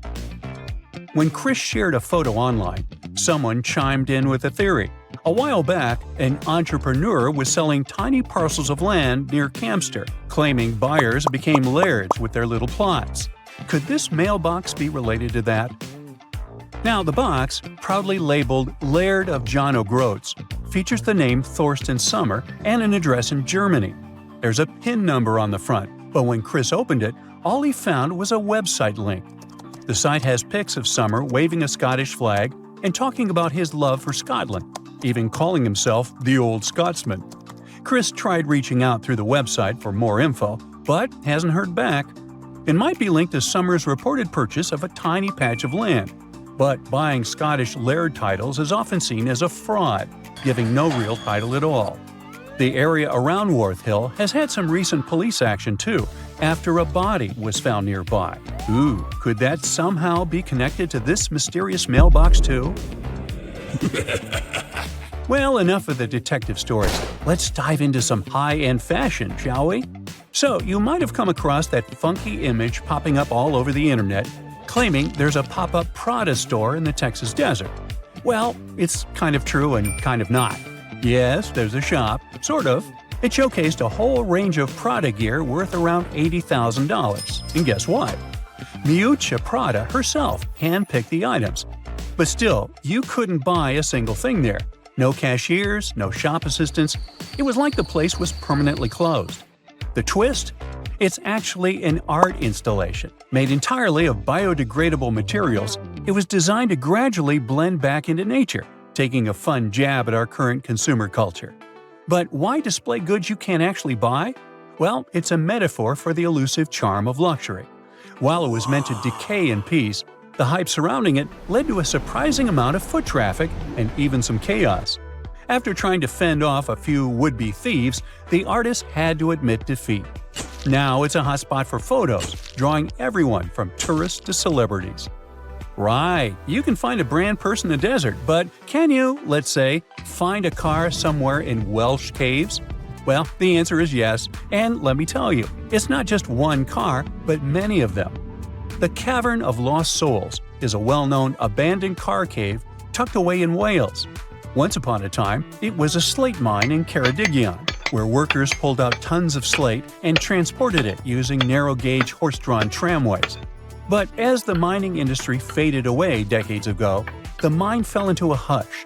If you dare go inside, which I personally do not recommend, you'll find two large chambers, but one is particularly noteworthy. The main chamber plunges around 65 feet deep and is mostly underwater, with just a small opening above. Since the mine shut down, locals and the council have taken advantage of that opening, tossing in all sorts of unwanted stuff. You'll find everything from fridges and TVs to even whole cars piled up in one corner. What makes the Cavern of Lost Souls special is the single beam of light that breaks through, casting its glow on the twisted heap of wrecked cars and metal. The water, when hit by that light, glows a stunning turquoise green, creating beautiful reflections of the cars and cavern walls on the still surface. Every now and then, a fragment of slate falls, shattering the quiet and sending ripples across the water. There was yet another weird find in Wales. A shiny 10-foot silver monolith recently popped up on Hay Bluff in Powys, Wales, and is sparking a ton of curiosity. A local builder, Craig Muir, discovered it during his hike, and he described it as looking like it just dropped down from space. It's made of surgical steel, has no markings, and is super well crafted without visible welds. Muir's find is reminiscent of those mysterious monoliths that popped up worldwide in 2020, creating quite a buzz online. Local Richard Haynes suggested it could be some kind of scientific installation. But with national park rules against unauthorized structures, it might not be there for long. With no visible tracks around it, Muir speculated it could have been brought in by a group or even dropped from a helicopter. Now, this isn't the first strange monolith sighting. Similar ones have been spotted in Utah, the Isle of Wight, and even Glastonbury Tor, where one was humorously marked "Not Banksy." However, it could be easily him. The UK is the leading country in terms of the number of Banksy's pieces of art. As of 2023, there were 70 of them. No wonder, as he is reportedly British and was born in Bristol. The Atacama Desert in northern Chile, the driest non-polar desert on Earth, features a bizarre sight at kilometer mark 1309 on the Pan American Highway, a giant cement hand that towers 36 feet above the sand. Looks creepy, right? Well, worry not. It's not some creepy monster trying to grip you and take you to the netherworld. It's not an ancient relic from a lost civilization either. A professional sculptor created this quirky landmark back in 1992. Despite its remoteness, the hand is frequently targeted by graffiti, so local volunteers must clean it up twice a year. And by the way, it's not the only landmark of this kind. The very same sculptor also created a similar hand in Punta del Este, Uruguay, called Man Emerging to Life, and it represents the idea that a giant might be holding South America in a stone grip. Hey, works for me. Now check out this giant stone sphere hidden in the forest of Bosnia's Visoko Valley. What do you think? Is it an ancient relic or a modern art installation? Share your thoughts in the comments. But to be completely frank with you, which I always am, nobody really knows for sure. Experts think this sphere, which measures around 10 feet across, is just a naturally occurring rock formation called a concretion. These iron-rich balls get their reddish color from the high iron content and form when mineral particles stick together over time. While concretions can take on some pretty wild shapes, the exact process of how they form is still a bit of a mystery. Then there's this archaeologist, often called the Bosnian Indiana Jones, who claims it's actually a man-made artifact from over 1,000 years ago. Spherical concretions aren't unique to Bosnia, though. You can find them all over the world, like these boulders in New Zealand, massive round stones that are over 60 million years old. There are also cannonball concretions in North Dakota. And let's not forget about the man-made stone spheres crafted by the Diquis people in Costa Rica, which are perfectly shaped and arranged, definitely a testament to human creativity. So while the Bosnian sphere is super intriguing, it's probably just an ancient concretion and not a remnant of a lost civilization. Bummer. Finally, some things are so well hidden that you have to go deep down into the seafloor to get a glimpse of them. Once a hedonistic hotspot for the Roman elite, Baia was like the Las Vegas of its time, but now its ruins are submerged underwater. This resort city thrived on volcanic hot springs and attracted the likes of Nero and Caesar, who even built vacation villas there. However, in the 8th century, Baia lost a battle and was abandoned by 1500. As the water levels rose, much of the city was lost beneath the bay. Today, you can explore Baia's ancient ruins in one of the few underwater archaeological parks in the world. Hold your breath. Phew, you can finally send that last report for the day and breathe out. The weekend is around the corner. But just when you're about to hit send, you're alarmed by the low rumbling under your desk. Is it the light rail passing by? Unfortunately, that's not the case. It's a volcano speaking. What, here? In Arizona? That's right, the ground keeps shifting under Arizona, reminding us that Earth is alive. No panic though, let's arm ourselves with some context. 20 American states have extinct, active, and dormant, currently sleeping, volcanoes. Among such states, you can find California, New Mexico, Nevada, Utah, and Colorado. On the bright side, Arizona's volcanoes are dormant at the moment, but it doesn't mean they won't go off in the near or not so near future. Now, how about traveling to Arizona to check the traces of its active volcanic past? They dot the desert landscapes of this state like spots dot a Dalmatian. There are entire volcanic fields southwest of Phoenix, east of Douglas, near Flagstaff, north of Kingman, and near the Mexico border. The most worrying thing about these fields is that even though they're not active at the moment, eruptions in this region might happen every 1,000 years or so. Well, the time seems to be up. The last powerful and destructive volcanic eruption occurred around 1,000 years ago at the Sunset Crater. Oh, this place is worth paying more attention to. And we will, but a bit later. First, we have to talk about hotspots. No, not that place where you can surf the web. In our volcanic context, a hotspot is a place where insane amounts of heat melt the overlying crust, Earth's thin outer layer, and form volcanoes. This heat rises from the mantle, which is located between our planet's dense, superheated core and the crust. Want to see an example of this type of volcanism? Welcome to the Hawaiian Islands. The Big Island has its active volcanoes because, at the moment, it's situated on top of the Hawaiian hotspot. The older Hawaiian Islands were once there too, but later they drifted off towards the northwest. It happened because that's where the oceanic crust on top of which they sat, namely the Pacific Plate, moved. Now, look at the world's ocean basins. Yes, they're literally dotted with islands that sit on top of hotspots, like Hawaii, Iceland, Samoa, the Galapagos. Those are probably the most famous examples. But don't think that continents can't host hotspots. They can, but those are far less common. One of the most famous continental hotspots is, I bet you know it. Yep, the one beneath the Yellowstone caldera. By the way, the caldera is a vast volcanic crater, especially one formed as a result of a massive eruption that led to the collapse of the mouth of a volcano. The Yellowstone hotspot is basically the creator of Old Faithful and the rest of the hot springs and mud pots for which the national park is famous. Speaking of Old Faithful, let's make a small detour and pay more attention to this wonder of nature. It's one of the most well-known geysers in the world. People have been coming from all over the globe to see it for more than a century. The cool thing about this geyser is that the likes of it can only form under very specific conditions. That's why they're pretty rare.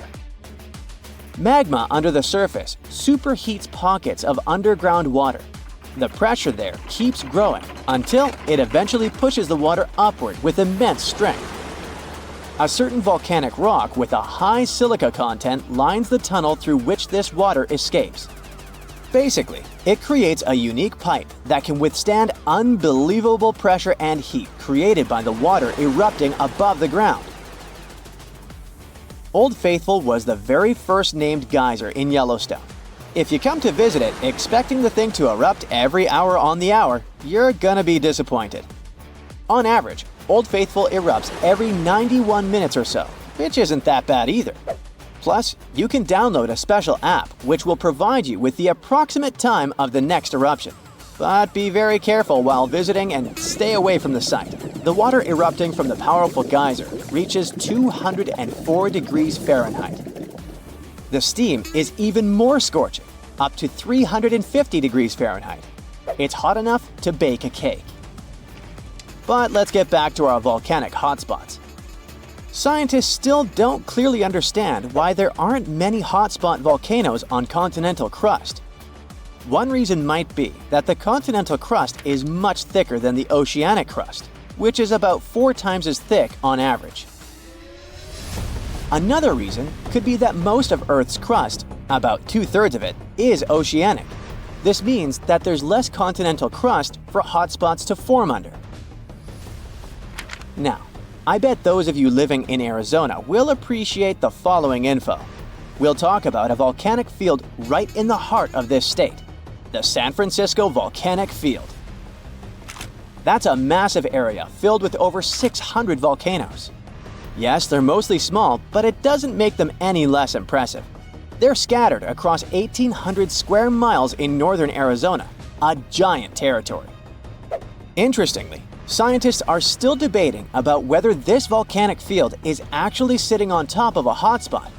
But one thing they agree upon, the volcanoes in this area get younger as you move east. And this pattern matches up with the North American plate moving west over what could be a stationary hotspot beneath the surface of our planet. Cool, huh?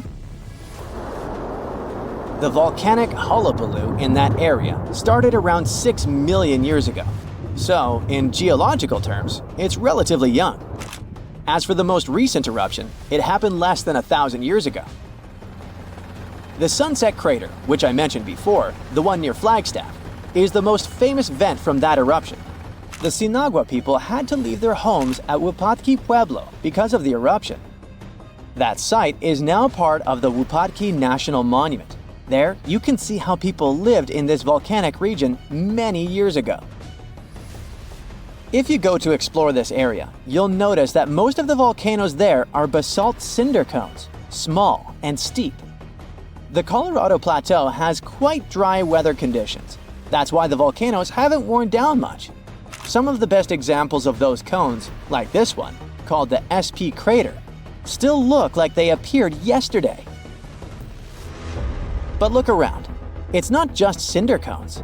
The San Francisco Volcanic Field also has a stratovolcano, as well as some lava domes that formed from volcanic rocks with more silica than basalt you can find in places like Hawaii.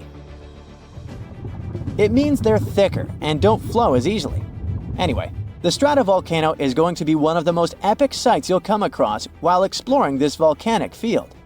Well, not the stratovolcano itself, but the San Francisco peaks, the remains of that giant formation. They stand tall at more than 12,600 feet. That's 4.5 Burj Khalifas placed on top of one another. It makes the peaks some of the biggest landmarks in northern Arizona. They're not only stunning, but also sacred to the Native American people who have lived in the area for many generations.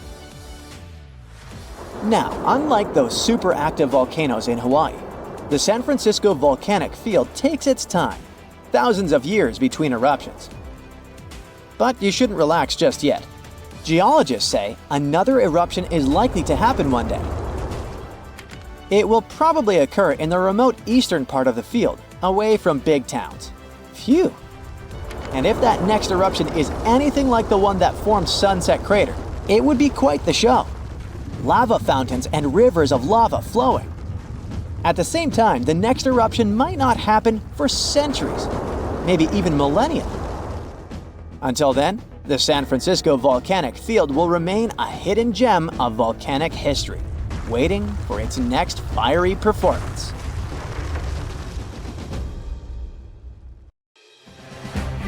Hey now, get ready to dive into the Sea of Mysteries, also known as the Black Sea. It is the largest inland body of water in the world, bigger than the entire state of California. It has dozens of lost ships and some secret underwater tunnels. And some people believe it's an ancient quarry that was mined out in 6 stages. The Black Sea has distinct vertical layers that don't mix, with higher and lower salinity. The salty water comes from the Mediterranean, and fresh water comes from rivers. 10 of the largest rivers in Europe flow into the Black Sea. It receives more fresh water from the rivers and rainfall than it loses from evaporation. The extra water flows through the Bosphorus into the Marmara Sea. There are 2 flows going through the straits. The upper flow leaves the Black Sea and takes surface water out of it. The bottom flow carries salt water from the Mediterranean to the Black Sea. That's why the upper layers of the Black Sea are less dense than its saltier lower layers. The oxygen that comes from the atmosphere and photosynthesis stays in the surface layers. Everything deeper than about 300 feet in the middle and up to 500 feet near the edge is not fit for life. Only certain bacteria can survive in these conditions. Although there's no air deep down in the Black Sea, the upper layer is home to around 750 species of phytoplankton. Eggs and larvae of fish and invertebrates chill in coastal regions. There are also 180 fish species in the Black Sea, and some of them are valuable, such as horse mackerel, spiny dogfish, and sprat. The water level in the Black Sea is always the same because there are no high or low tides, so the sea is always calm, quiet, and serene on the surface. But it has one surprise feature, an underwater river. It's a current of salty water flowing through the Bosphorus Strait and along the seabed. This amazing discovery was made by scientists from the University of Leeds and was announced in 2010. It's the first undersea river of its kind ever found. The river forms because salty water from the Mediterranean Sea spills through the Bosphorus Strait into the Black Sea, where the water is much less salty. The no-air zone of the sea is an ideal conservation chamber for what's hiding on its bottom. The Black Sea is like a treasure trove for shipwrecks, and we discovered it by accident. Some maritime archaeologists were studying sea levels to see how quickly the water levels rose after the last ice age, and they ran across over 40 previously unknown shipwrecks as a complete bonus. Researchers used 2 remotely operated vehicles to explore the seafloor and the wrecks. Thanks to it, we have a video and detailed 3D images of the ships that were stitched together from thousands of high-resolution photos. According to the New York Times, some of the standout discoveries among the 44 ships found include a medieval training vessel from the 13th or 14th century. Expedition members nicknamed another ship from the Ottoman Empire the Flower of the Black Sea for its beautiful petal carvings. The team also noticed unusual details on other ships, like coiled ropes, chisel marks, rudders, and other carvings. So far, they haven't announced any plans to excavate the shipwrecks, but the ships might be filled with historical treasures like books, parchments, and documents. It's worth a try to rescue them. The most extraordinary discovery in the Black Sea is what archaeologists believe to be the world's oldest intact shipwreck. It has been lying undisturbed for over 2,400 years. This ancient Greek vessel, 75 feet long, was found with its mast, rudders, and rowing benches all still in place, over a mile beneath the surface. Researchers believe the ship was a trading vessel, like those depicted on ancient Greek pottery, such as the Siren vase in the British Museum. This vase, or vase, dating from the same period, shows a vessel carrying Odysseus past the Sirens. The team took a small piece for carbon dating, and the results confirmed it as the oldest intact shipwreck known to humankind. The fact that it's so elaborate and well-preserved deserves a standing ovation for shipbuilders of the ancient world. Without microbes, worms, or other creatures to eat away the wrecks, it's no wonder the ships are in almost perfect condition. If the Titanic had sunk in these waters, we would have found it in a much better state now, not being eaten by nasty underwater microorganisms. Now, there's an interesting theory called the Black Sea Deluge hypothesis, which suggests a huge flood happened around 7,500 years ago. Two geologists in the 1990s suggested that at the end of the last ice age, when the Earth's climate was heating up, ice sheets were melting and sea levels were rising. The Black Sea was a much smaller freshwater lake. It was separated from the Mediterranean Sea by a natural dam at the Bosphorus Strait. As global sea levels rose, the Mediterranean overflowed into the Black Sea basin. They suggest the sea level rose by 6 inches every day, flooded coastal settlements, and changed the environment for good.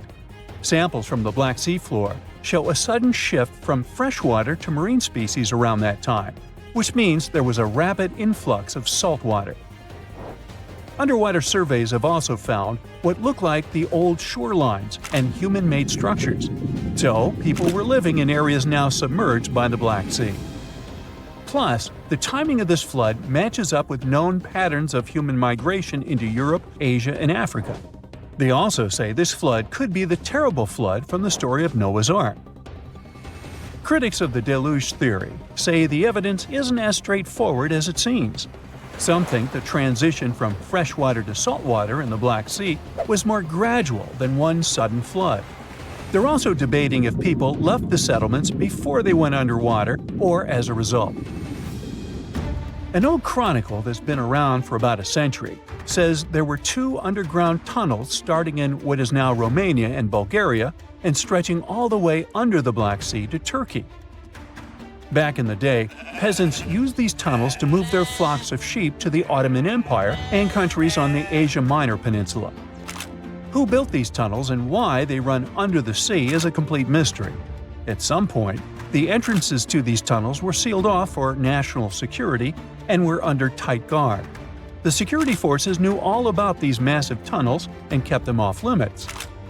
In the 1980s, a group of people working on the Danube-Black Sea Canal accidentally found another entrance to these mysterious tunnels. This one was in a cemetery in a town of Romania. Canal workers used it to regularly cross over into Bulgaria. One more cool thing about these 2 tunnels is that some people think they were built thousands of years ago.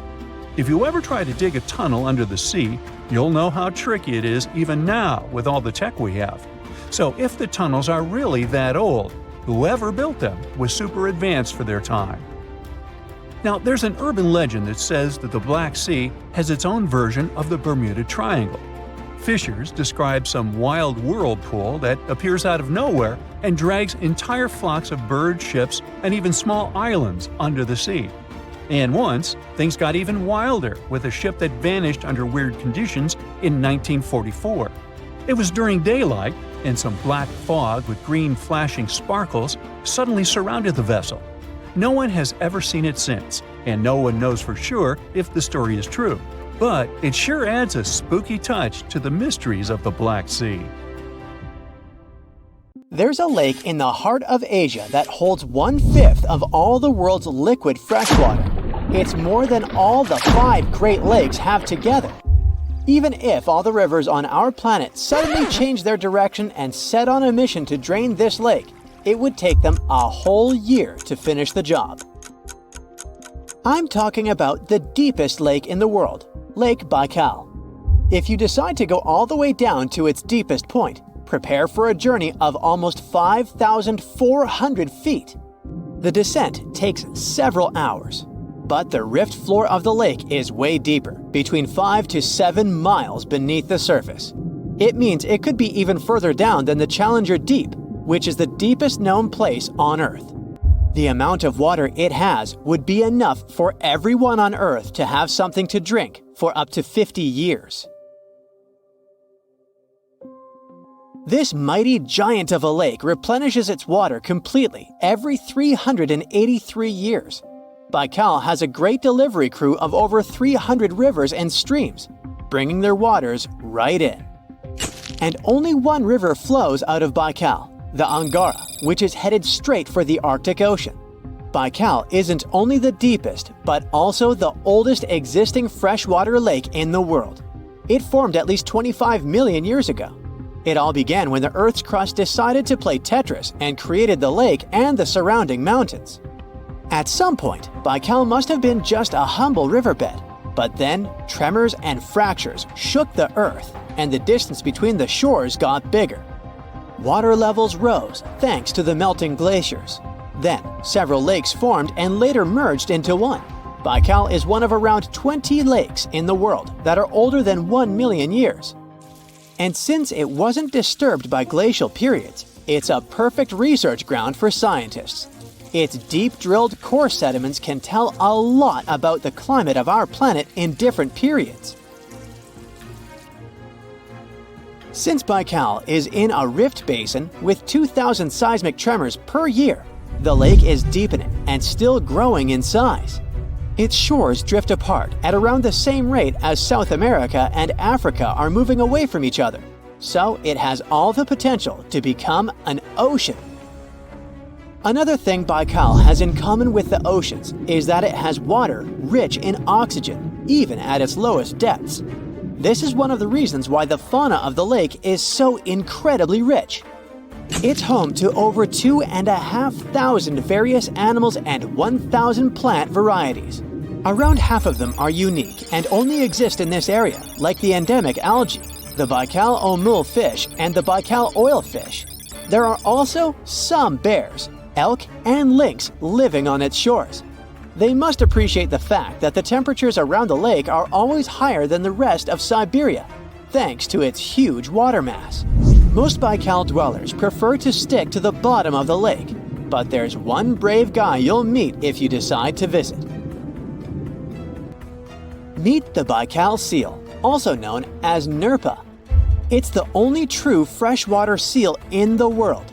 Nerpa's eyes are so cute it nearly landed the part of Puss in Boots in Shrek.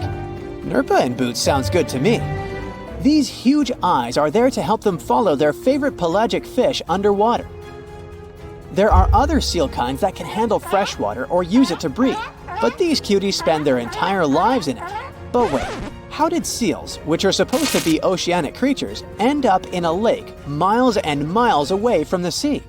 About 400,000 years ago, during the Pleistocene era, these adventurous creatures traveled up the river and drainage systems that connected Lake Baikal to the Arctic Ocean.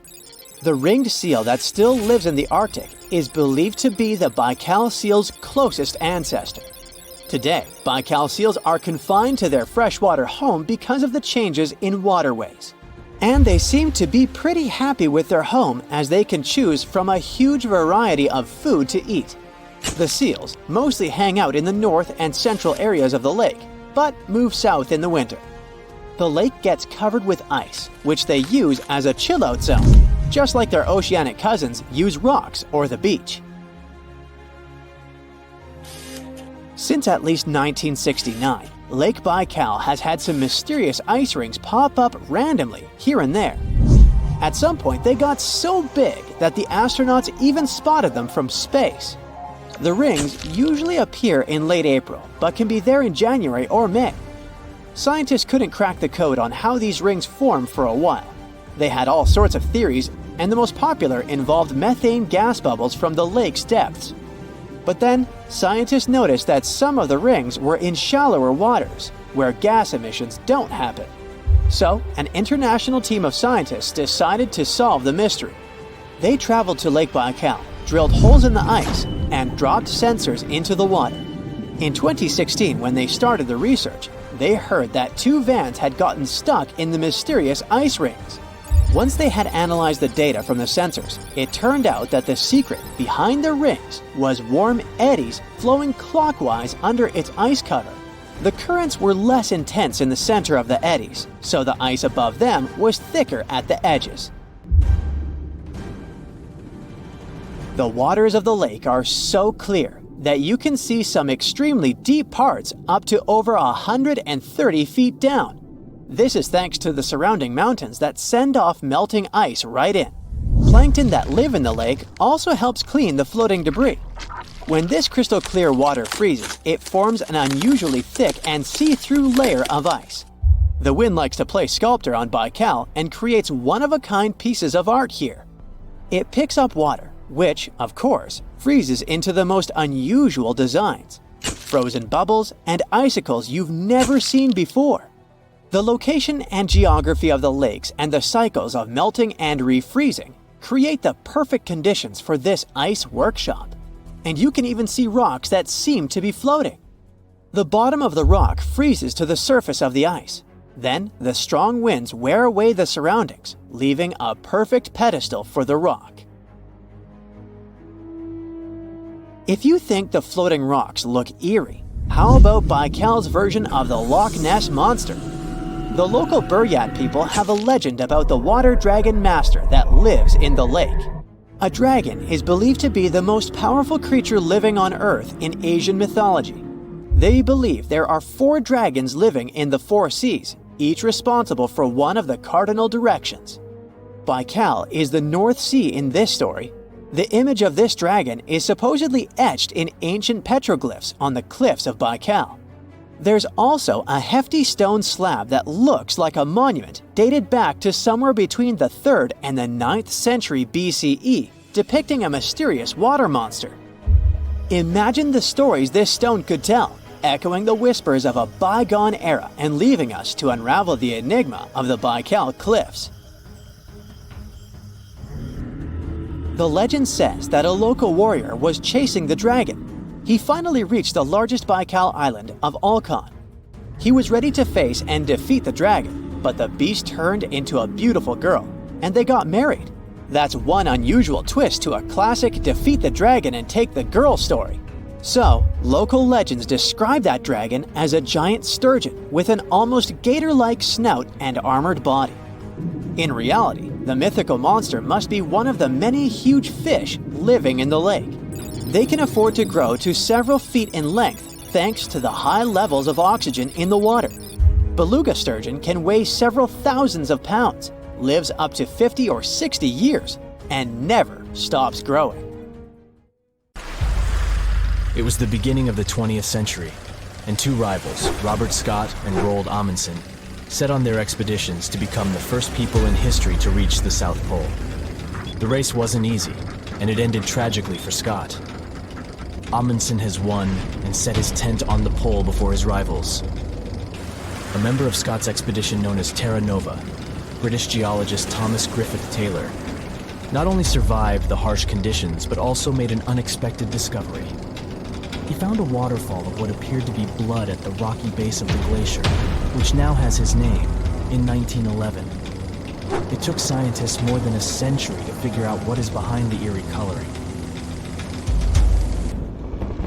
A team of American scientists journeyed to Taylor Glacier with powerful electron microscopes to analyze its contents. Previous studies had scratched the surface of the Crimson Enigma, but no one had previously done a full-scale analysis of its mineralogical makeup. These researchers unleashed a whole arsenal of analytical equipment and spotted little iron-rich nanospheres. These teeny-tiny particles, 1/100th the size of human red blood cells, originate from ancient microbes. They flourish abundantly in the meltwaters of Taylor Glacier. These nanospheres are jam-packed with iron, silicon, calcium, aluminum, and sodium, forming a unique composition that paints the subglacial water a vivid shade of red. These nanospheres don't have the usual crystalline structure found in minerals, which is why previous detection methods failed to spot them. Taylor Glacier's icy depths harbor an ancient microbial community that has thrived in isolation for thousands or possibly even millions of years. This discovery could help us in the search for life outside of Earth. Dr. Ken Levy, a research scientist at Johns Hopkins University, has some impressive expertise in planetary materials and the analysis of Martian samples. He decided to find out what would happen if a Mars rover landed in Antarctica. Could it figure out what makes bloodfalls so mesmerizingly red? So, researchers treated bloodfalls as a simulated Martian landing site. They used techniques inspired by the rovers exploring the red planet. The samples they collected were sent to Johns Hopkins processing facilities. There, Livy unleashed the power of transmission electron microscopy and revealed the enigmatic nanospheres. He made the conclusion that our current methods of analyzing other planets' surfaces with rovers fall short. They can't unravel the true nature of environmental materials, especially on chilly planets like Mars. These materials might be super tiny and non-crystalline, throwing off our detection methods. To truly grasp the essence of rocky planets, we'll need transmission electron microscopes.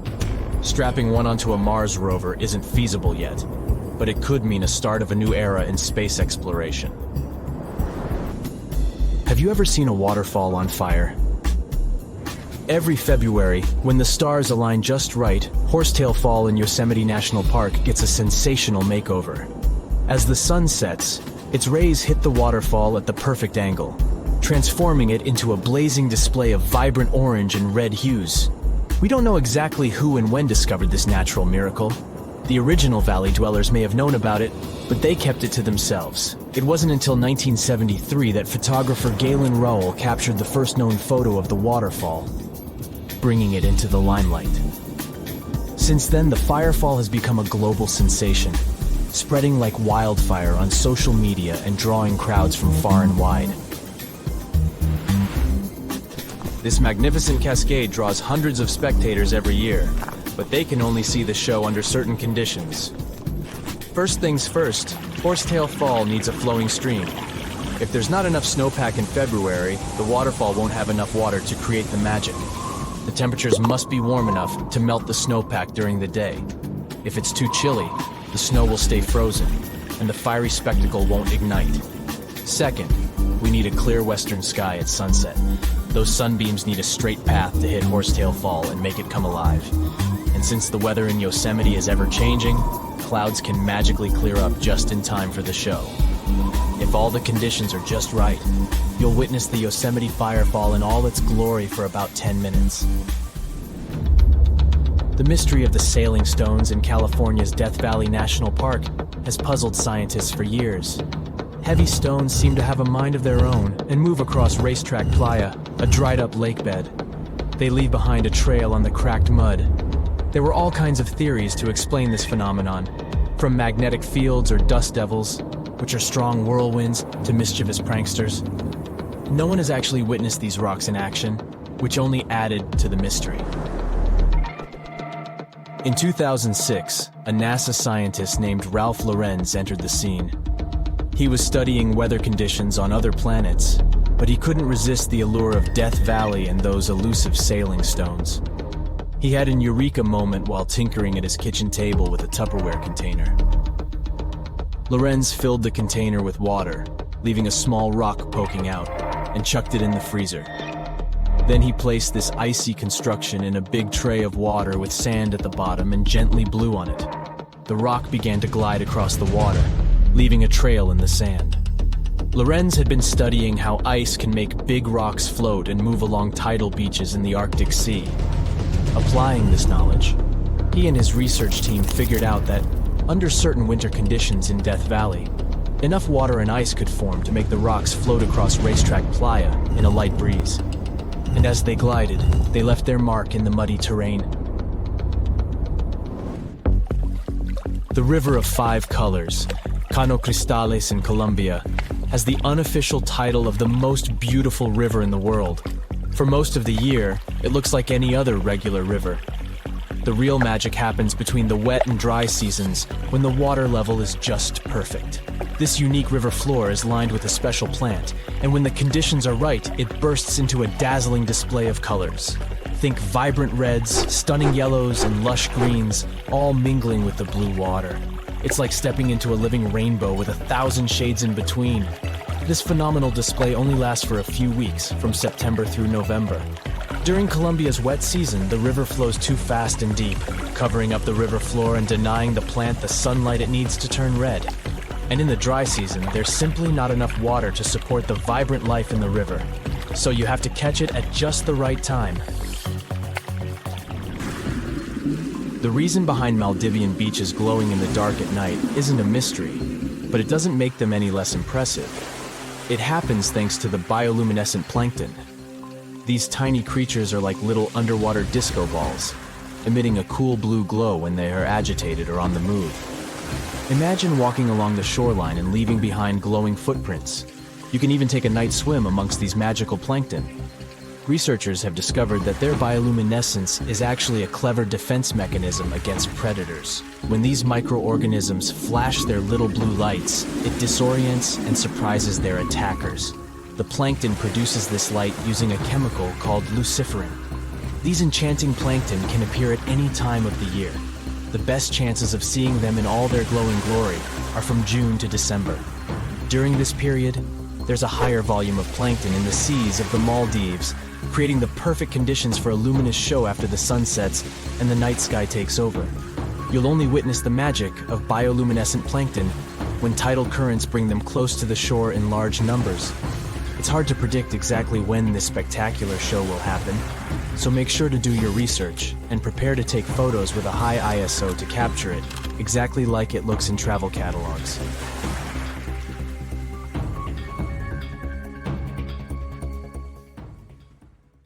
If you've ever been to Yellowstone National Park, you were probably mesmerized by its geysers, which spew superheated water and steam high into the air. But an even more intriguing thing actually hides underground. I'm talking about that underfoot plumbing system that makes those grand eruptions possible. About that, there's good news. Recently, researchers have succeeded in mapping the national park's hydrothermal plumbing system with the help of a giant flying magnet. As a result, scientists have managed to document all these features in stunning detail. The thing is, Yellowstone houses the world's largest hydrothermal system. It contains over 10,000 features, like geysers, mud pots, hot springs, and steam vents. They're fed by a network of underground water pathways. Those get overheated by magma flowing underground. It causes the water to rise to the surface. Now, no one actually knows much about the workings of this system, but the newly created maps might finally shed light on it. Experts explain that their knowledge of Yellowstone has a subsurface gap. That's why it's often called a mystery sandwich. Scientists know quite a lot about the features on the surface because they can observe them directly. And they know what's going on in the magmatic and tectonic system several miles below the surface. But they haven't figured out what's happening in the middle yet. So, I must tell you about that giant flying magnet used for research. It's known as SkyTem. It was attached to a helicopter and flown over Yellowstone several hundred times, scanning the ground below. The magnet is made up of an 82-foot wide charged wire loop. Its main task is to generate a strong electromagnetic field. And since different kinds of material, like water or rock, respond to this field differently, scientists managed to create a few subsurface maps for the first time ever. The mapping technique also allowed the researchers to differentiate between magma and bedrock, since they have a bit different magnetic properties. And the team got a chance to see how the magma and water interact and create those mind-blowing geological features on the surface. The team got high-resolution maps to a depth of around 500 and 2,300 feet, and low-resolution maps showing what's going on at a depth of up to 1.5 miles.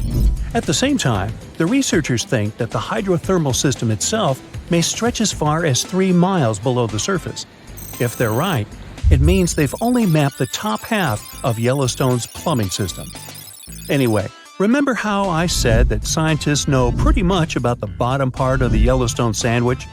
They have such a good idea about the tectonic plates and deep fault lines because the park's frequent earthquakes provide them with a lot of opportunities to study different phenomena. In July 2021, for example, more than 1,000 earthquakes rocked the area. These days, the team of researchers knows much more about some famous features, like the Old Faithful Geyser or the Grand Prismatic Spring. They've also found out that individual hydrothermal features on the surface can actually be connected to others, which can be as far as 6 miles away from them. Another interesting discovery is that even though Yellowstone geysers and hot springs vary in size, shape, color, volatility, and chemical composition, they are mostly fed by very similar underground sources. That means that the difference between the features appears closer to the surface.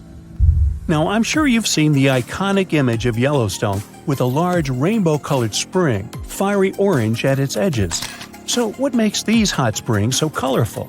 Surprisingly, these awesome hues come from microscopic creatures. The temperatures in the springs are so high, they can easily and quickly cook you. Plus, the water there is super acidic, like the liquid in a car battery. But there are certain types of heat-loving microbes that don't mind these crazy conditions. You can even say they're thriving there. So every ring of a different color is, in most cases, a ring inhabited by different bacteria. And each species is adapted to a particular temperature or pH level, which measures how acidic this or that environment is. For example, take the Grand Prismatic Spring, yes, the iconic one. Its rainbow hues likely hint at the diversity of microbes living there. So, starting from the center of the hot spring, you can see a beautiful aquamarine color there. That's where the water temperature is the highest, reaching 189 degrees Fahrenheit, because this area is right over the underground water source. The water there is too hot even for microbes. That's why what you see is mostly clear water. As for the reason for its blue color, it's the same as why the sky is blue. Sunlight hits the surface of the water and the light scatters, but the blue light scatters the most, getting reflected back to your eyes. Now, the next ring of color is yellow, all thanks to certain cyanobacteria. The temperature in this yellow ring reaches 165 degrees Fahrenheit. If the conditions in the hot spring were a bit different, these bacteria would create a blue-green hue, thanks to a green pigment called chlorophyll. But since the sunlight hitting the spring is too intense, the bacteria start producing another type of pigment. It's called carotenoids. And guess what? It acts as a sunscreen for the bacteria. And since this pigment is orange, the normally green bacteria get a yellowish hue. And finally, we've got that bright orange color closer to the edges of the prismatic spring.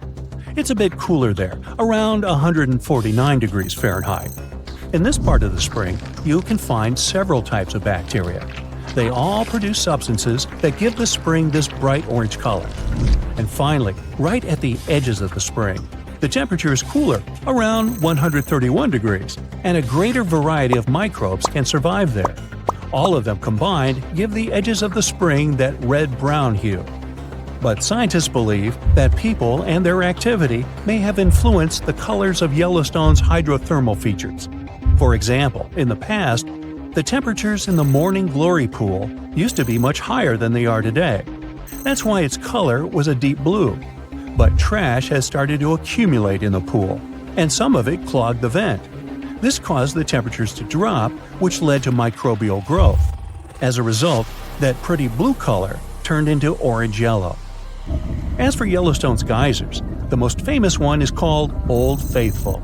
It got this name at the end of the 19th century because of how regular its eruptions were. This geyser is more active than the others, erupting about 20 times a day. Each of these magnificent events lasts from 1 to 5 minutes, and the fountain of steaming water can reach a height of 180 feet. Now, while talking about Yellowstone National Park, we can't but mention Yellowstone supervolcano, right? Supervolcanoes appear when huge volumes of magma are trying to escape from deep underground. Eventually, they burst through Earth's surface. Sometimes all this magma gets stuck, unable to break through the planet's crust.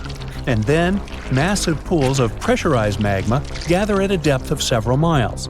The pressure keeps growing because more and more magma is trying to get to the surface. At one point, a super eruption goes off. You don't necessarily want to be around for that.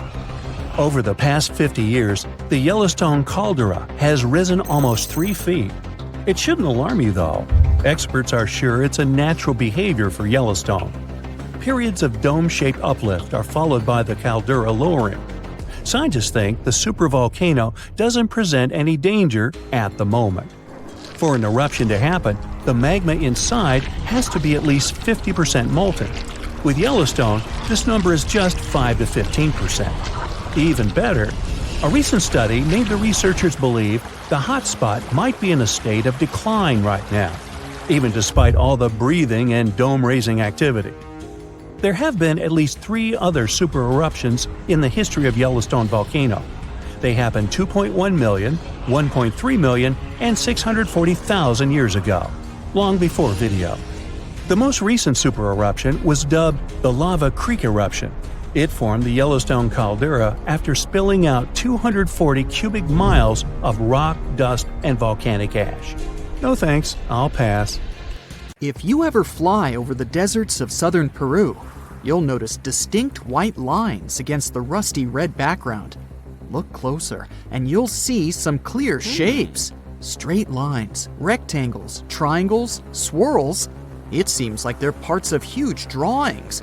You notice a monkey, a whale, a condor, a hummingbird, and whatnot.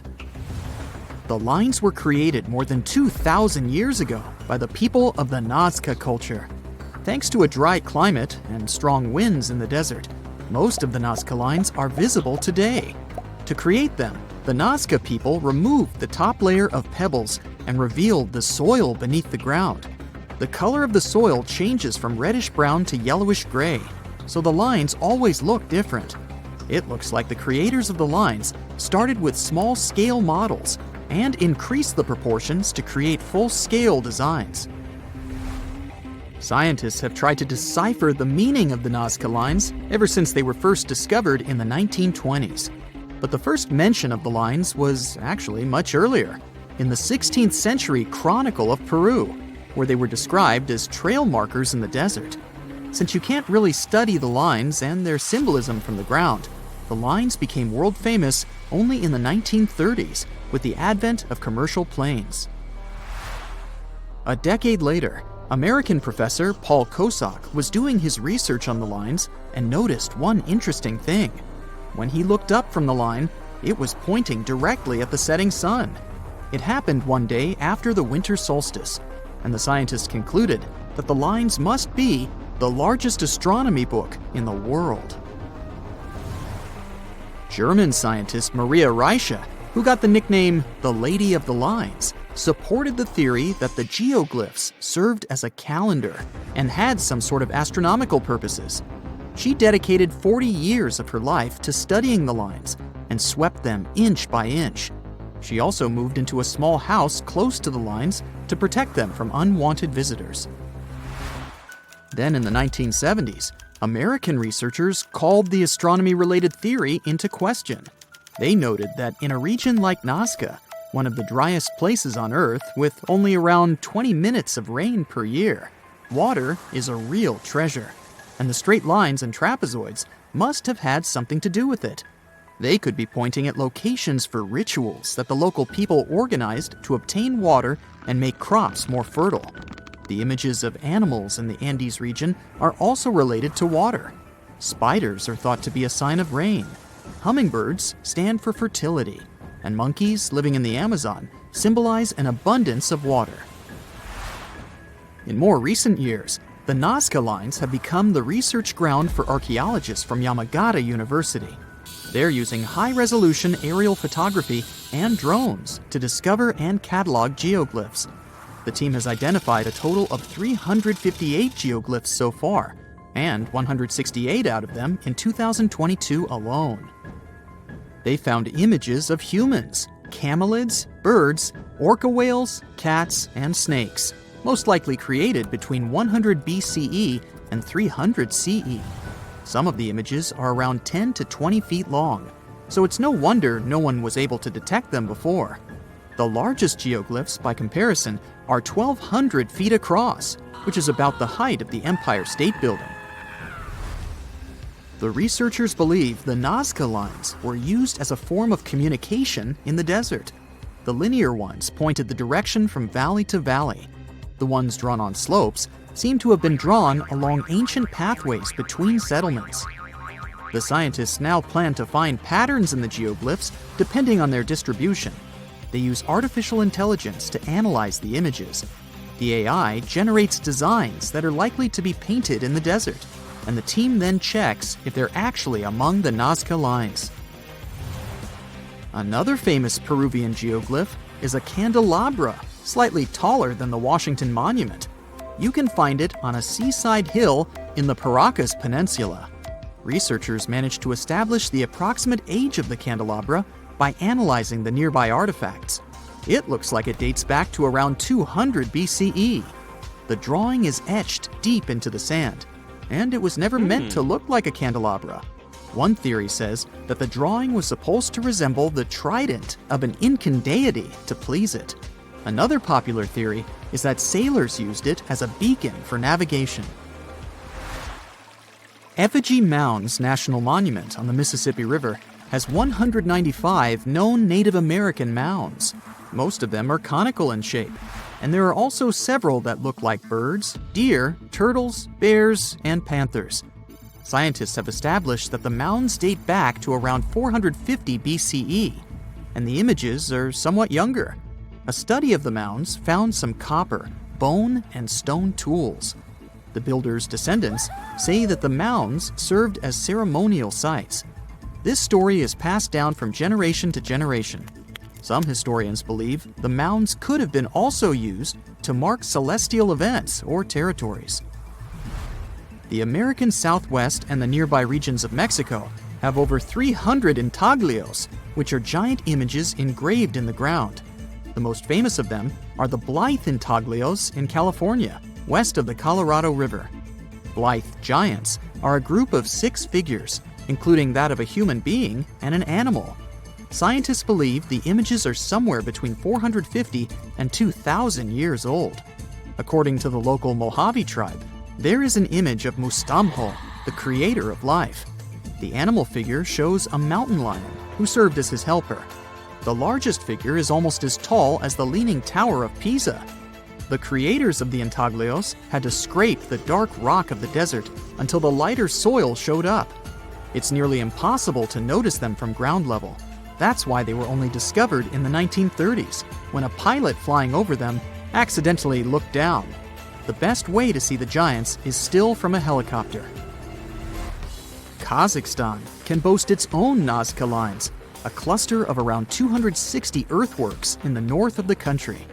The steppe geoglyphs are a variety of geometric shapes, including squares, crosses, circles, and a 3-pronged design. The creators of the images used materials such as dirt, rocks, and lumber to build them out of the ground.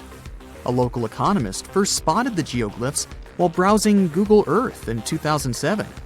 Archaeologists suppose that the structures go back 8,000 years, but they still don't know who built them or why. One theory says that the lines helped track the sun's movement. NASA got interested in the discovery since the lines are much older than the ones in Peru. They took photos of the steppe geoglyphs from space, trying to solve their mystery. Another fact that makes the lines so special is how huge they are. One of the largest of them has sides as long as an aircraft carrier.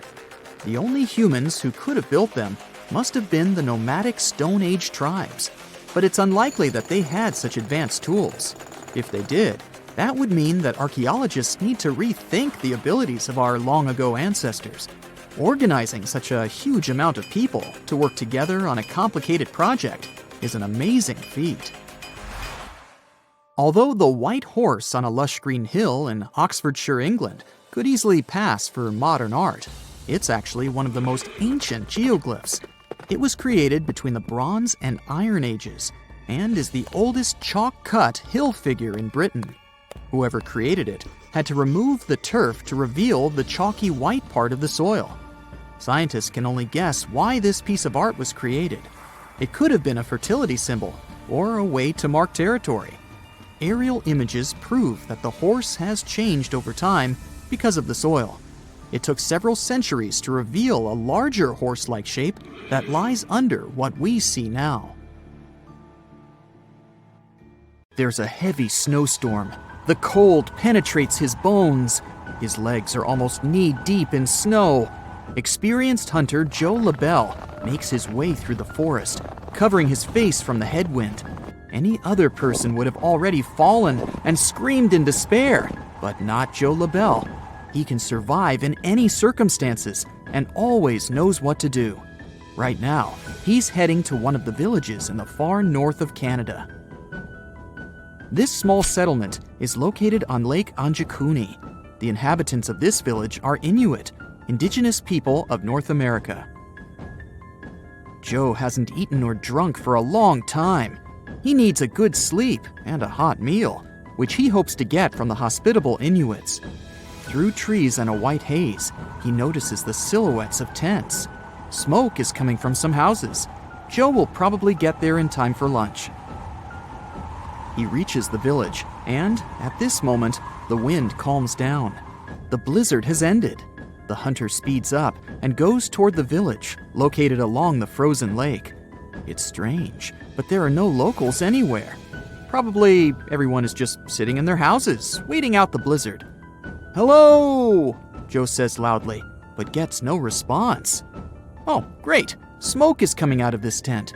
Joe knocks on the wall, but no one opens it. He knocks a few more times and goes inside. The little tent is empty. All things are in their places. There's a piece of cloth with needles and thread on the table. Firewood is smoldering in the fireplace. It seems that people have just left this place. Joe goes into the next tent and sees the same picture. All things are in their places, but there are no people. Joe walks past the tents and sees a pit where a bonfire once burned. There's a rope above it with the meat that the Inuit were cooking hanging on it. For some reason, they didn't eat it. Lake Anjakuni is part of a chain of waterways. Here, the Inuits fished and traded various goods. Usually, there are many people here, but now something has forced them to leave their homes. Why did they leave their things behind? And where did they go? There are no tracks around the village. All the sleds are in place. The Inuits have even left their dogs here, and dogs help them to hunt and ride sleighs. No one will leave warm clothes and dogs here when moving away, especially in severe weather.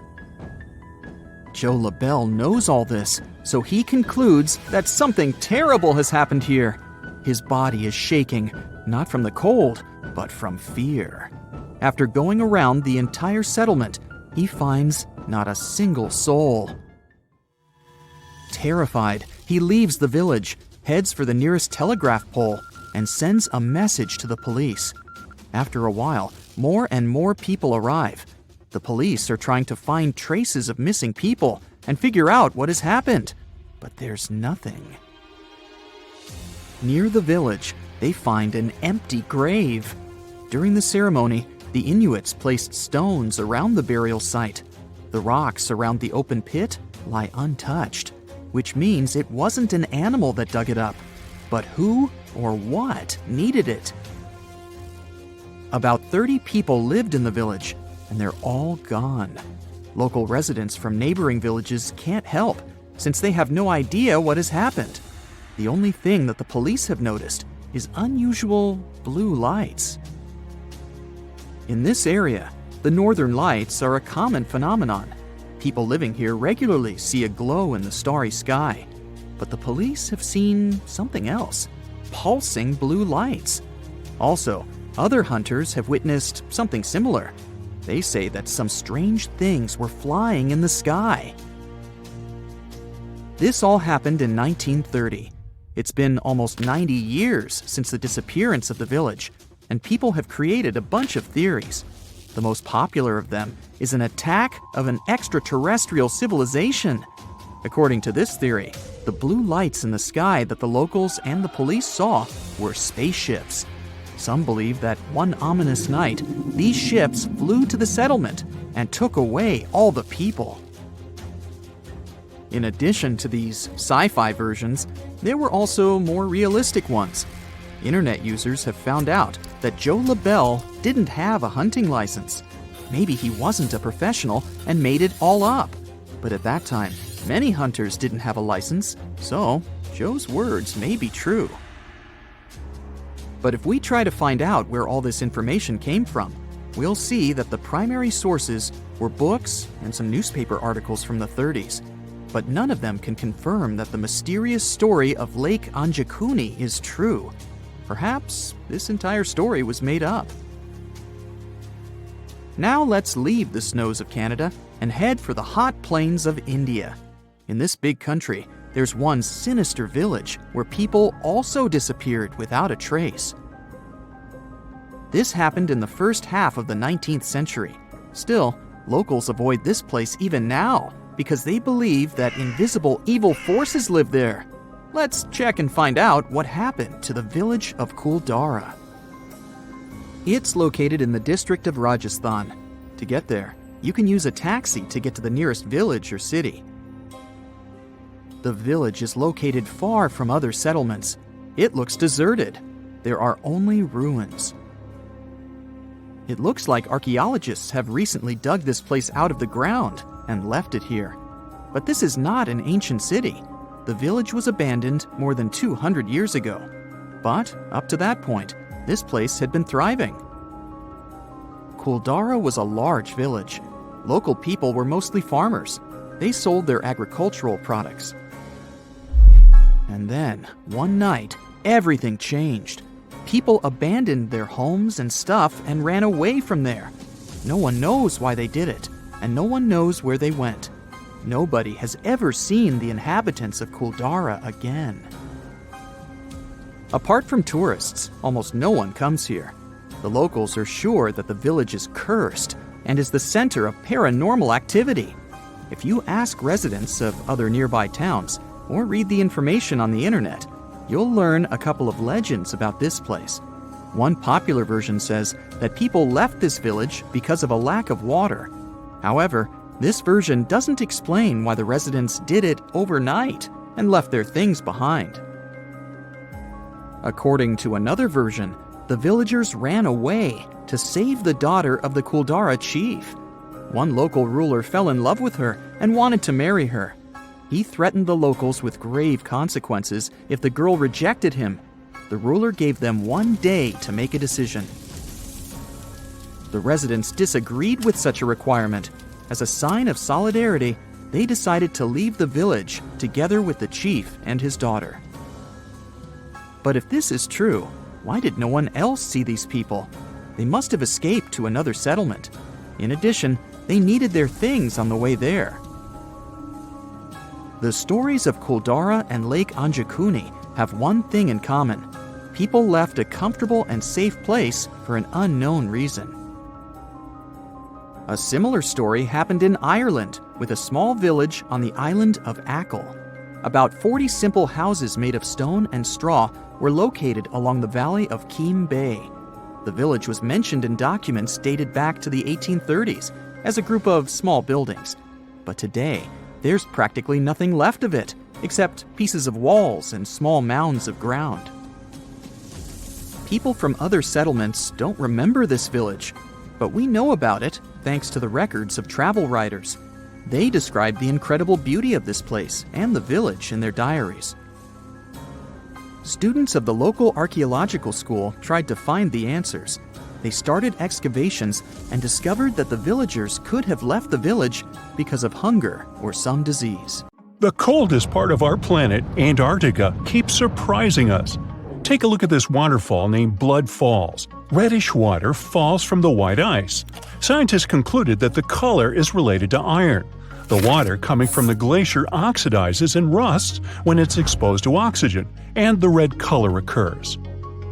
Step on Mount Gandik. It lays eggs. Well, maybe not real eggs, but the stones certainly look like dinosaur eggs.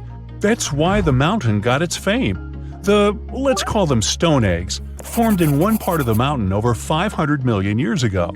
Interestingly, this phenomenon repeats once every 30 years. Eggs come out in various sizes and shades. The stones appear on the surface of the cliff. A study made in the area has revealed that the composition of the stones of the cliff isn't similar to other parts of the mountain. Here, calcareous rocks rule. They're more prone to erosion. They ripen off day by day. It took 3 decades for the stones to get to the egg shape. Yet, it's still a mystery how these rock formations can be so perfectly spherical and smooth. According to scientists, every stone egg has an organic core. They're made of shells, plant remains, fish teeth, and skeletons. Maybe this has something to do with it. Gulu village is close to the stone eggs. Locals believe that these eggs are sacred. Villagers associate it with good fortune. In fact, nearly every family has one of these eggs in their house. Unfortunately, there are only about 70 eggs left, so if you want to see them, you gotta hurry up.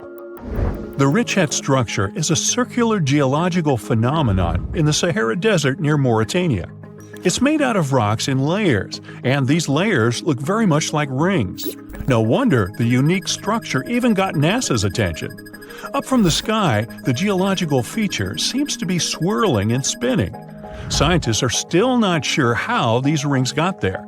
Some say it was an asteroid impact. Many others believe that it was a natural geological process. To them, the Richat structure is an uplifted and eroded dome. Geologists often classify it as a domed anticline.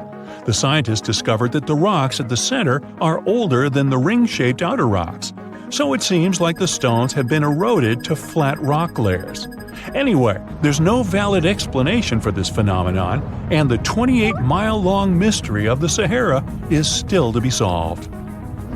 Number 4 is Rapa Nui, or Isla de Pascua, but I bet you know it as Easter Island. Yeah, it's got 3 names. It was discovered by Jacob Roggeveen, who actually never intended to look for that island. He just casually landed there one Sunday. That's where the name comes from. Jacob was supposed to find Terra Australis. Disclaimer, it's not Australia. This one never existed and was nothing but a hypothetical continent. Plus, he wanted to peek at Davis Land, which was believed to have once been seen by Edward Davis, the pirate, not Edward Davis, the saxophone player. Jacob failed at that too, though nobody ever saw that island except for the pirate Davis. Jacob may have failed to discover some lands he wanted to, but he discovered Easter Island instead. This is an island and special territory of Chile, located in the southeastern Pacific Ocean. It's on my list because nearly 1,000 stone statues called moai were found there. They were created by the Rapa Nui people. Nearly all statues represent gigantic heads, but there are also a small number of figures kneeling with their hands over their stomachs. Each statue represented chiefs or other important members of Easter Island society. To curve those statues, the locals used volcanic stones that were softened. Our next stop is the gateway to the underworld. Nah, don't worry. This is just how people labeled Darvaza gas crater in Turkmenistan. This giant natural gas crater has been there for 5 decades. This crater is continuously burning gases. The president of the country wants experts to find a way to extinguish this continuous firing pit. This site was created by people accidentally in 1971 while working on a natural gas project. Ever since then, the flames have been on, and it's become a tourist attraction. Mysterious constructions are sometimes built in our era, too. We don't have to go millions of years ago to long-gone civilizations. Edward Leedskallen single-handedly built a structure called Coral Castle in Homestead, Florida. He didn't use any large machinery. He carved and sculpted more than 1,100 tons of coral rock in 28 years until 1951. It's a mystery how he managed to do it all by himself. Leedskallen sculpted the sedimentary rock into different objects, such as walls, tables, chairs, a fountain, and a sundial. There's of course a legend behind this mystery too. He was inspired to build the structure after being abandoned by his fiancée on their wedding day. Uh-oh, runaway bride. Well, he wanted to prove his love to her and the world, so he wanted to do something extraordinary. Well, he definitely nailed it. Now, let's talk a little bit about the mystery of the Namibian fairy circles. There are millions of circular patches in hundreds of miles, ranging from 10 to 65 feet in diameter. They're called fairy circles because they look like a fairy or an otherworldly creature made them. These are essentially oval-shaped soil surrounded by grass. There are a lot of local beliefs surrounding the creator of these marks, yet science says something else. Biologists and mathematicians have been puzzled by the mystery of the Namibian fairy circles for decades. There is more than one theory to explain this phenomenon. Here's one popular theory. The water is limited in the desert, so plants compete to reach the water. Some plants expand and thrive into a patch, but smaller plants nearby cannot get the necessary water to live. In the end, some vegetation disappears, and the remaining ones stay at the patch's edges. That's why they form such regular distant gaps. What if I tell you that there is a hill in Leh City, India, where instead of rolling downwards, things roll uphill? It's an optical illusion. The road looks like it's a sloping hill because of its surrounding landscapes, yet the road actually goes down. These kinds of hills are called magnetic hills or gravity hills. Scientific explanations vary. The most common theory says that the hill has such a strong magnetic force that it can pull cars in the vicinity. Now, how about seeing some flaming rocks? Yanartash spread over an area of over 3 square miles. The place is located on a rocky mountain in southwest Turkey near the town of Çağrıoğlu. Yanartash got its name from its appearance. It literally means flaming stone. The rocks have been flaming for at least 2,500 years, and they'll probably keep burning for the coming decades.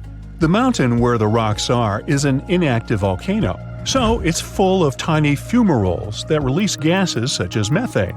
The gas ignites when it comes into contact with oxygen and creates the flaming effect. And by the way, back in the day, sailors used the flames as a natural lighthouse, as it's really close to the sea. Today, it's more of a tourist attraction, though. Hikers love it too. Now, walk on this frozen Lake Abraham in Canada. In winter, the frozen water gets filled with ice bubbles. It looks magical, but these white orbs aren't that safe. They consist of flammable methane gas. Ew. Beauty can be misleading. The next one is from Racetrack Death Valley, USA. There is a dry lake bed with moving rocks. Now, these odd rocks look as if they've been pushed or dragged by someone or something. They leave both a trail and a mystery behind. The force behind all this is now understood. Surprise! It's the wind and some ice. Scientists say the wind pushes the rocks during brief windows when the soil is covered with ice. Now, I can't help but notice that many mysterious things on Earth involve stones or rocks or methane. Which one of these phenomena is your favorite? You've just reached your perfect spot on a deserted beach. It's so quiet here that you start to doze off. But as you open your eyes, you're shocked. Wait a minute, is that an actual house that's just been washed up on the shore? It may sound like the beginning of a sci-fi novel, but not if you live near this beach in El Salvador. There's a mysteriously abandoned house there that looks as if it's just been washed ashore. How did this villa end up there? How long has it been here without anyone noticing it? This mysterious construction is 46 miles south of El Salvador's capital, San Salvador. Locals say the building used to be a hotel called Puerto Ventura. At the time it was built, its main attraction was the fact that it was really close to the sea. Unfortunately, the engineering behind it wasn't well planned out, all because locals didn't need any official permission to start the construction. The hotel was too close to the water and dangerously exposed to the elements. The Roman-style villa is now a mere 50 feet from the edge of the sea when the tide is low. It can only be accessed in the morning because later, the tides fill the first floor with salt water. What's now left of the hotel looks like the ruins of a 2-story house. The front part is very impressive, with Roman-type pillars. It also has wide windows on the second floor. You can still see parts of the iron structures and remains of what used to be the gateway to the second floor. There are some bleachers at the top of the building. They're sometimes used by tourists. More and more people are now browsing the area, taking photos, even though the building is obviously not safe for climbing. There's little information on how long it's been sitting in its current location, but some locals say it's been there for at least 20 years. It had remained a local secret for years before it was discovered by a TikTok user in 2021. But that doesn't answer the question. How did the hotel end up in another location altogether? This is where things become a little fuzzy. While some locals say that the building was abandoned decades ago, others claim it was deserted after Hurricane Mitch hit the area back in 1998. Hurricane Mitch was one of the most dangerous weather phenomena to ever hit Central America. During the storm, the winds traveled at 178 miles per hour, and the hurricane itself lasted for about 15 hours. It was also the cause of a huge amount of rainfall, which resulted in floods and many dangerous landslides. Being built so close to the shoreline, the former hotel had little chance of surviving the extreme weather conditions, so it must have been literally displaced. After sitting under the sun, you might start dreaming of some snowballs getting washed ashore, to even out the temperature. I'm not kidding. This strange natural phenomenon did happen back in 2016. It resulted in about 11 miles of the coast of the Gulf of Ob in West Siberia getting covered with huge snowballs. Because of the low temperatures, small pieces of ice started to form in the water. Afterward, the wind and waves rolled them into giant snowballs. Some of them were the size of a tennis ball, but others were up to 3 feet wide. A 2004 Harley-Davidson night train motorcycle popped up ashore on a British Columbia beach back in 2012. It was neatly packed inside a shipping container. It took some time to do it, but the owner was eventually traced down. His name was Ikuyo Yokoyama, and he lost his motorcycle after a tsunami struck Japan on March 11, 2011. To get to its final destination, the Harley-Davidson traveled more than 4,000 miles. To celebrate its long journey, Yokoyama donated the bike to the Harley-Davidson Museum in Milwaukee. It's been on display there ever since, in case you want to visit. This strange phenomenon made it look as if someone spilled dish soap all over the beach. But it does happen pretty often in Queensland. Sea foam covers the shore there a couple of times each year. It mostly happens after a storm, when ocean waves move dissolved organic matter around. It's basically like a giant ice cream maker. After Cyclone Debbie back in March of 2017, some beaches actually needed to be closed because of huge amounts of white foam. The wind even brought some of that foam to the nearby towns, making locals believe it was snowing. Would you be surprised to see a 6 by 6 foot rusty metal die washed ashore on your local beach? Because back in 2017, people in Coeur d'Alene in Idaho sure were. It turned out to be an old storage tank. Someone decided to spice it up a bit by adding some white spots to make it look like a die. In 1992, thousands of rubber duckies got stranded at sea after a large container ship that was transporting them was hit by a wave. As you can imagine, the ducks started popping up all over the world, in Hawaii, Alaska, South America, Australia, in Europe, and even in the Arctic. It's estimated that a couple hundred of those unlucky rubber ducks are still out there. Interestingly, they turned out to be very useful to scientists. Based on their movements, researchers can monitor the direction of water currents. If you happen to like dinosaurs, you'll be happy to know sea waters can also bring ashore some fossils. In 2018, a large dinosaur jawbone ended up on the coast of Lilstock Beach in Somerset, England. It used to belong to a dinosaur called Ichthyosaurus. Thanks to this finding, scientists were able to make an impressive discovery. Before, they thought the Ichthyosaurus could reach a maximum length of about 69 feet. But after they studied the jawbone, they ended up recalculating the creature's size. They concluded that the Ichthyosaurus could grow up to 85 feet. The megalodon was the largest predator in our planet's history. It lived almost all over the globe, except near the poles. How do we know that? Because megalodon teeth keep appearing on beaches every now and then. One staggering megalodon tooth, which was way over 20 inches long, was discovered in a river in Croatia. Since these creatures have been extinct for about 3 million years, their teeth are highly prized by fossil hunters. A giant Lego man that washed ashore is something I never thought I'd hear about. And it turns out it didn't happen just once. There were 4 of these giant Lego men in total, each around 8 feet tall. One was found in England and one in the Netherlands, while the other 2 popped up in Florida and California. It was surely not a coincidence, and after some research, people found out that a Dutch artist was behind this. Ego Leonard started this project as a personal statement campaign. A short film was even made about this, and it was called No Real Than You Are. This sentence was written on each of the 4 Lego men put to sea. A bundle of over 50 letters was washed ashore in New Jersey on a beach in Atlantic Highlands back in 2012. It happened shortly after Hurricane Sandy had struck the area. A 14-year-old boy found the letters and gave them to his mom. She was so touched by them that she decided to carefully dry and return them to their owner. The letters were the correspondence of 2 people named Dorothy and Lynn. They were dated between 1942 and 1948. The last was written a week before their wedding. With the help of an online genealogy site, the woman reached Dorothy and returned the letters to the 88-year-old woman who was living in a retirement home. "Oh, that's really weird," Susie says, looking at a tree with a yellow bandage tied to it. She's been walking around a strange forest in southern Japan for an hour, and it seems she's got lost. She hung the bandage on the tree 30 minutes ago and started to walk right away from it. She didn't turn anywhere. She was walking straight.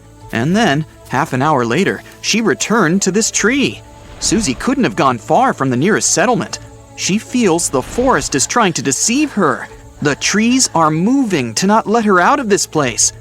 All this looks like a horror movie. As night comes, a mysterious, invisible monster should appear and hang creepy crafts made of sticks on branches. Anyone would have panicked and started screaming for help, but not Susie. She smiles in the face of any danger. Besides, her phone and internet are on, so everything is fine. She takes a few steps to the side and ties a blue bandage to another cedar. Then she starts walking along a narrow path, moving further and further away from the marked tree. She notices something. The path has a slightly curved shape. Susie starts running forward and returns to the marked tree 10 minutes later. All this time, she's been just walking in a circle. Susie walks away to another tree and notices another curved path here. She takes her phone, opens online maps, and looks at her location through satellite photos. It's incredible. The trees in this place grow, forming concentric circles. There are several layers here. It resembles mysterious circular patterns that somebody left on fields all over the world. Shocked, Susie records herself on her phone to inform subscribers she has found a strange natural anomaly. While filming, she hears someone laughing. It's a smiling guy standing next to her. He finds it funny how she's speaking seriously about this forest. He tells her there's nothing unusual about this place. Trees grow in circles, thanks to people. In 1973, they planted cedars in such a way with purpose and created 10 concentric green circles. They did this as an experiment to find out how trees would grow in such rounded conditions. They called it experimental forestry. The trees started to grow in a convex shape, symmetrically fanning out. This proved that the size of gaps between the trees affects their growth.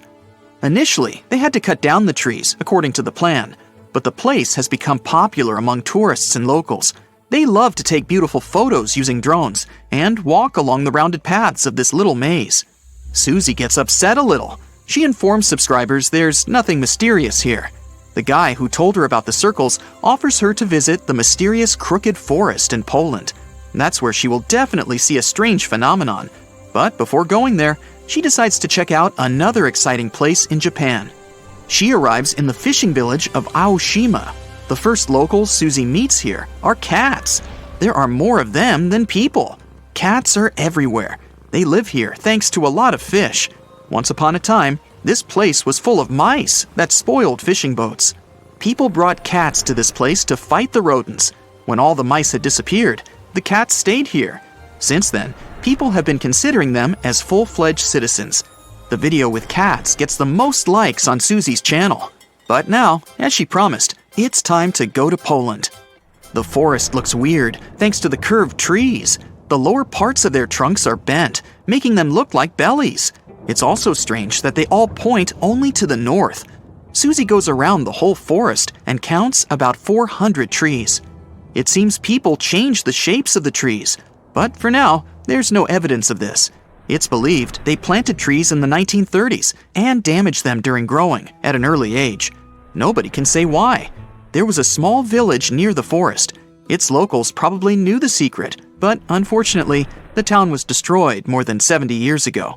The key to the mystery disappeared along with it. Of course, scientists had hypotheses, but they were all quickly refuted. Perhaps this curved shape was caused by a genetic anomaly. There are trees with similar trunks in other forests of the planet, but here, the curves look too perfect and neat. It's like an artist worked on them. This suggests that something from the environment has affected them. You can find similar trees all over the world, but mostly, they're loners and never grow in such big groups. Perhaps snow falls on the tops every winter.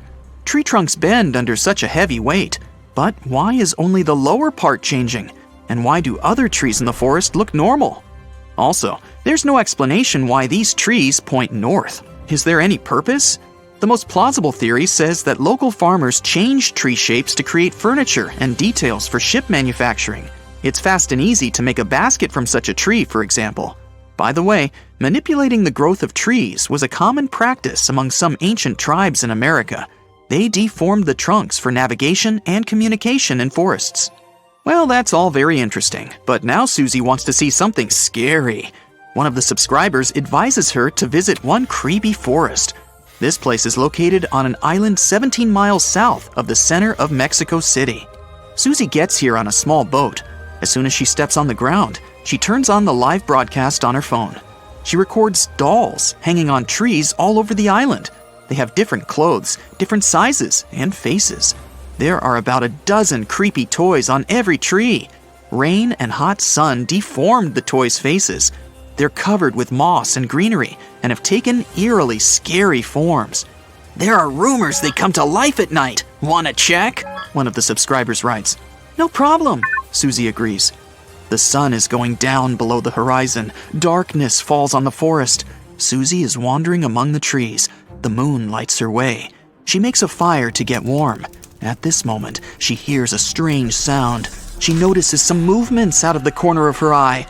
The phone turns off. Susie looks up and sees one of the dolls, lit up by the flames, is turning its head in her direction. Susie screams and runs away from this place. Of course, the doll didn't move. You can notice a little bird sitting behind the toy's head. A few days later, Susie found out that one of the Mexico City locals had moved to the island in the 50s and filled it with toys. He collected dolls from landfills and canals around the island. He spent several years decorating every tree. In the beginning, it looked strange and exciting for tourists. Then, as the dolls began to age and rot, the place became more attractive for people. There are several legends about the reasons for his obsession. Okay, Susie's had enough of these mysteries and creepy places. Now she wants to admire something majestic that was created by nature. She arrives in California's Sequoia National Park, where the most giant trees in the world grow. She's looking with an open mouth at the biggest tree in the world, a giant sequoia. Its name is General Sherman, and it's about 2,000 years old. The volume of this tree is almost half the size of an Olympic swimming pool. Despite its age, it's not the oldest one.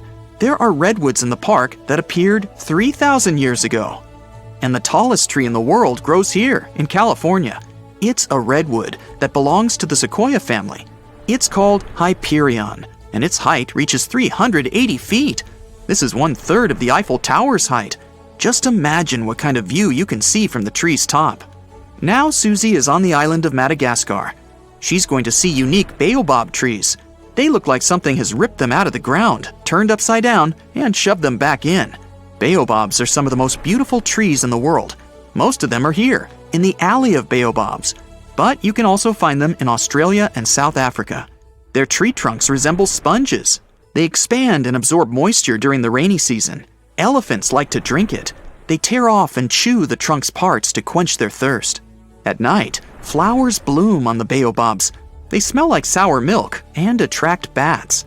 But the most interesting thing is that the baobab doesn't dry out and doesn't fall like other trees after the end of its life. It crumbles, settles, and leaves a pile of pieces on the ground. That's it for today. So hey, if you pacified your curiosity, then give the video a like and share it with your friends. Or if you want more, just click on these videos and stay on the bright side.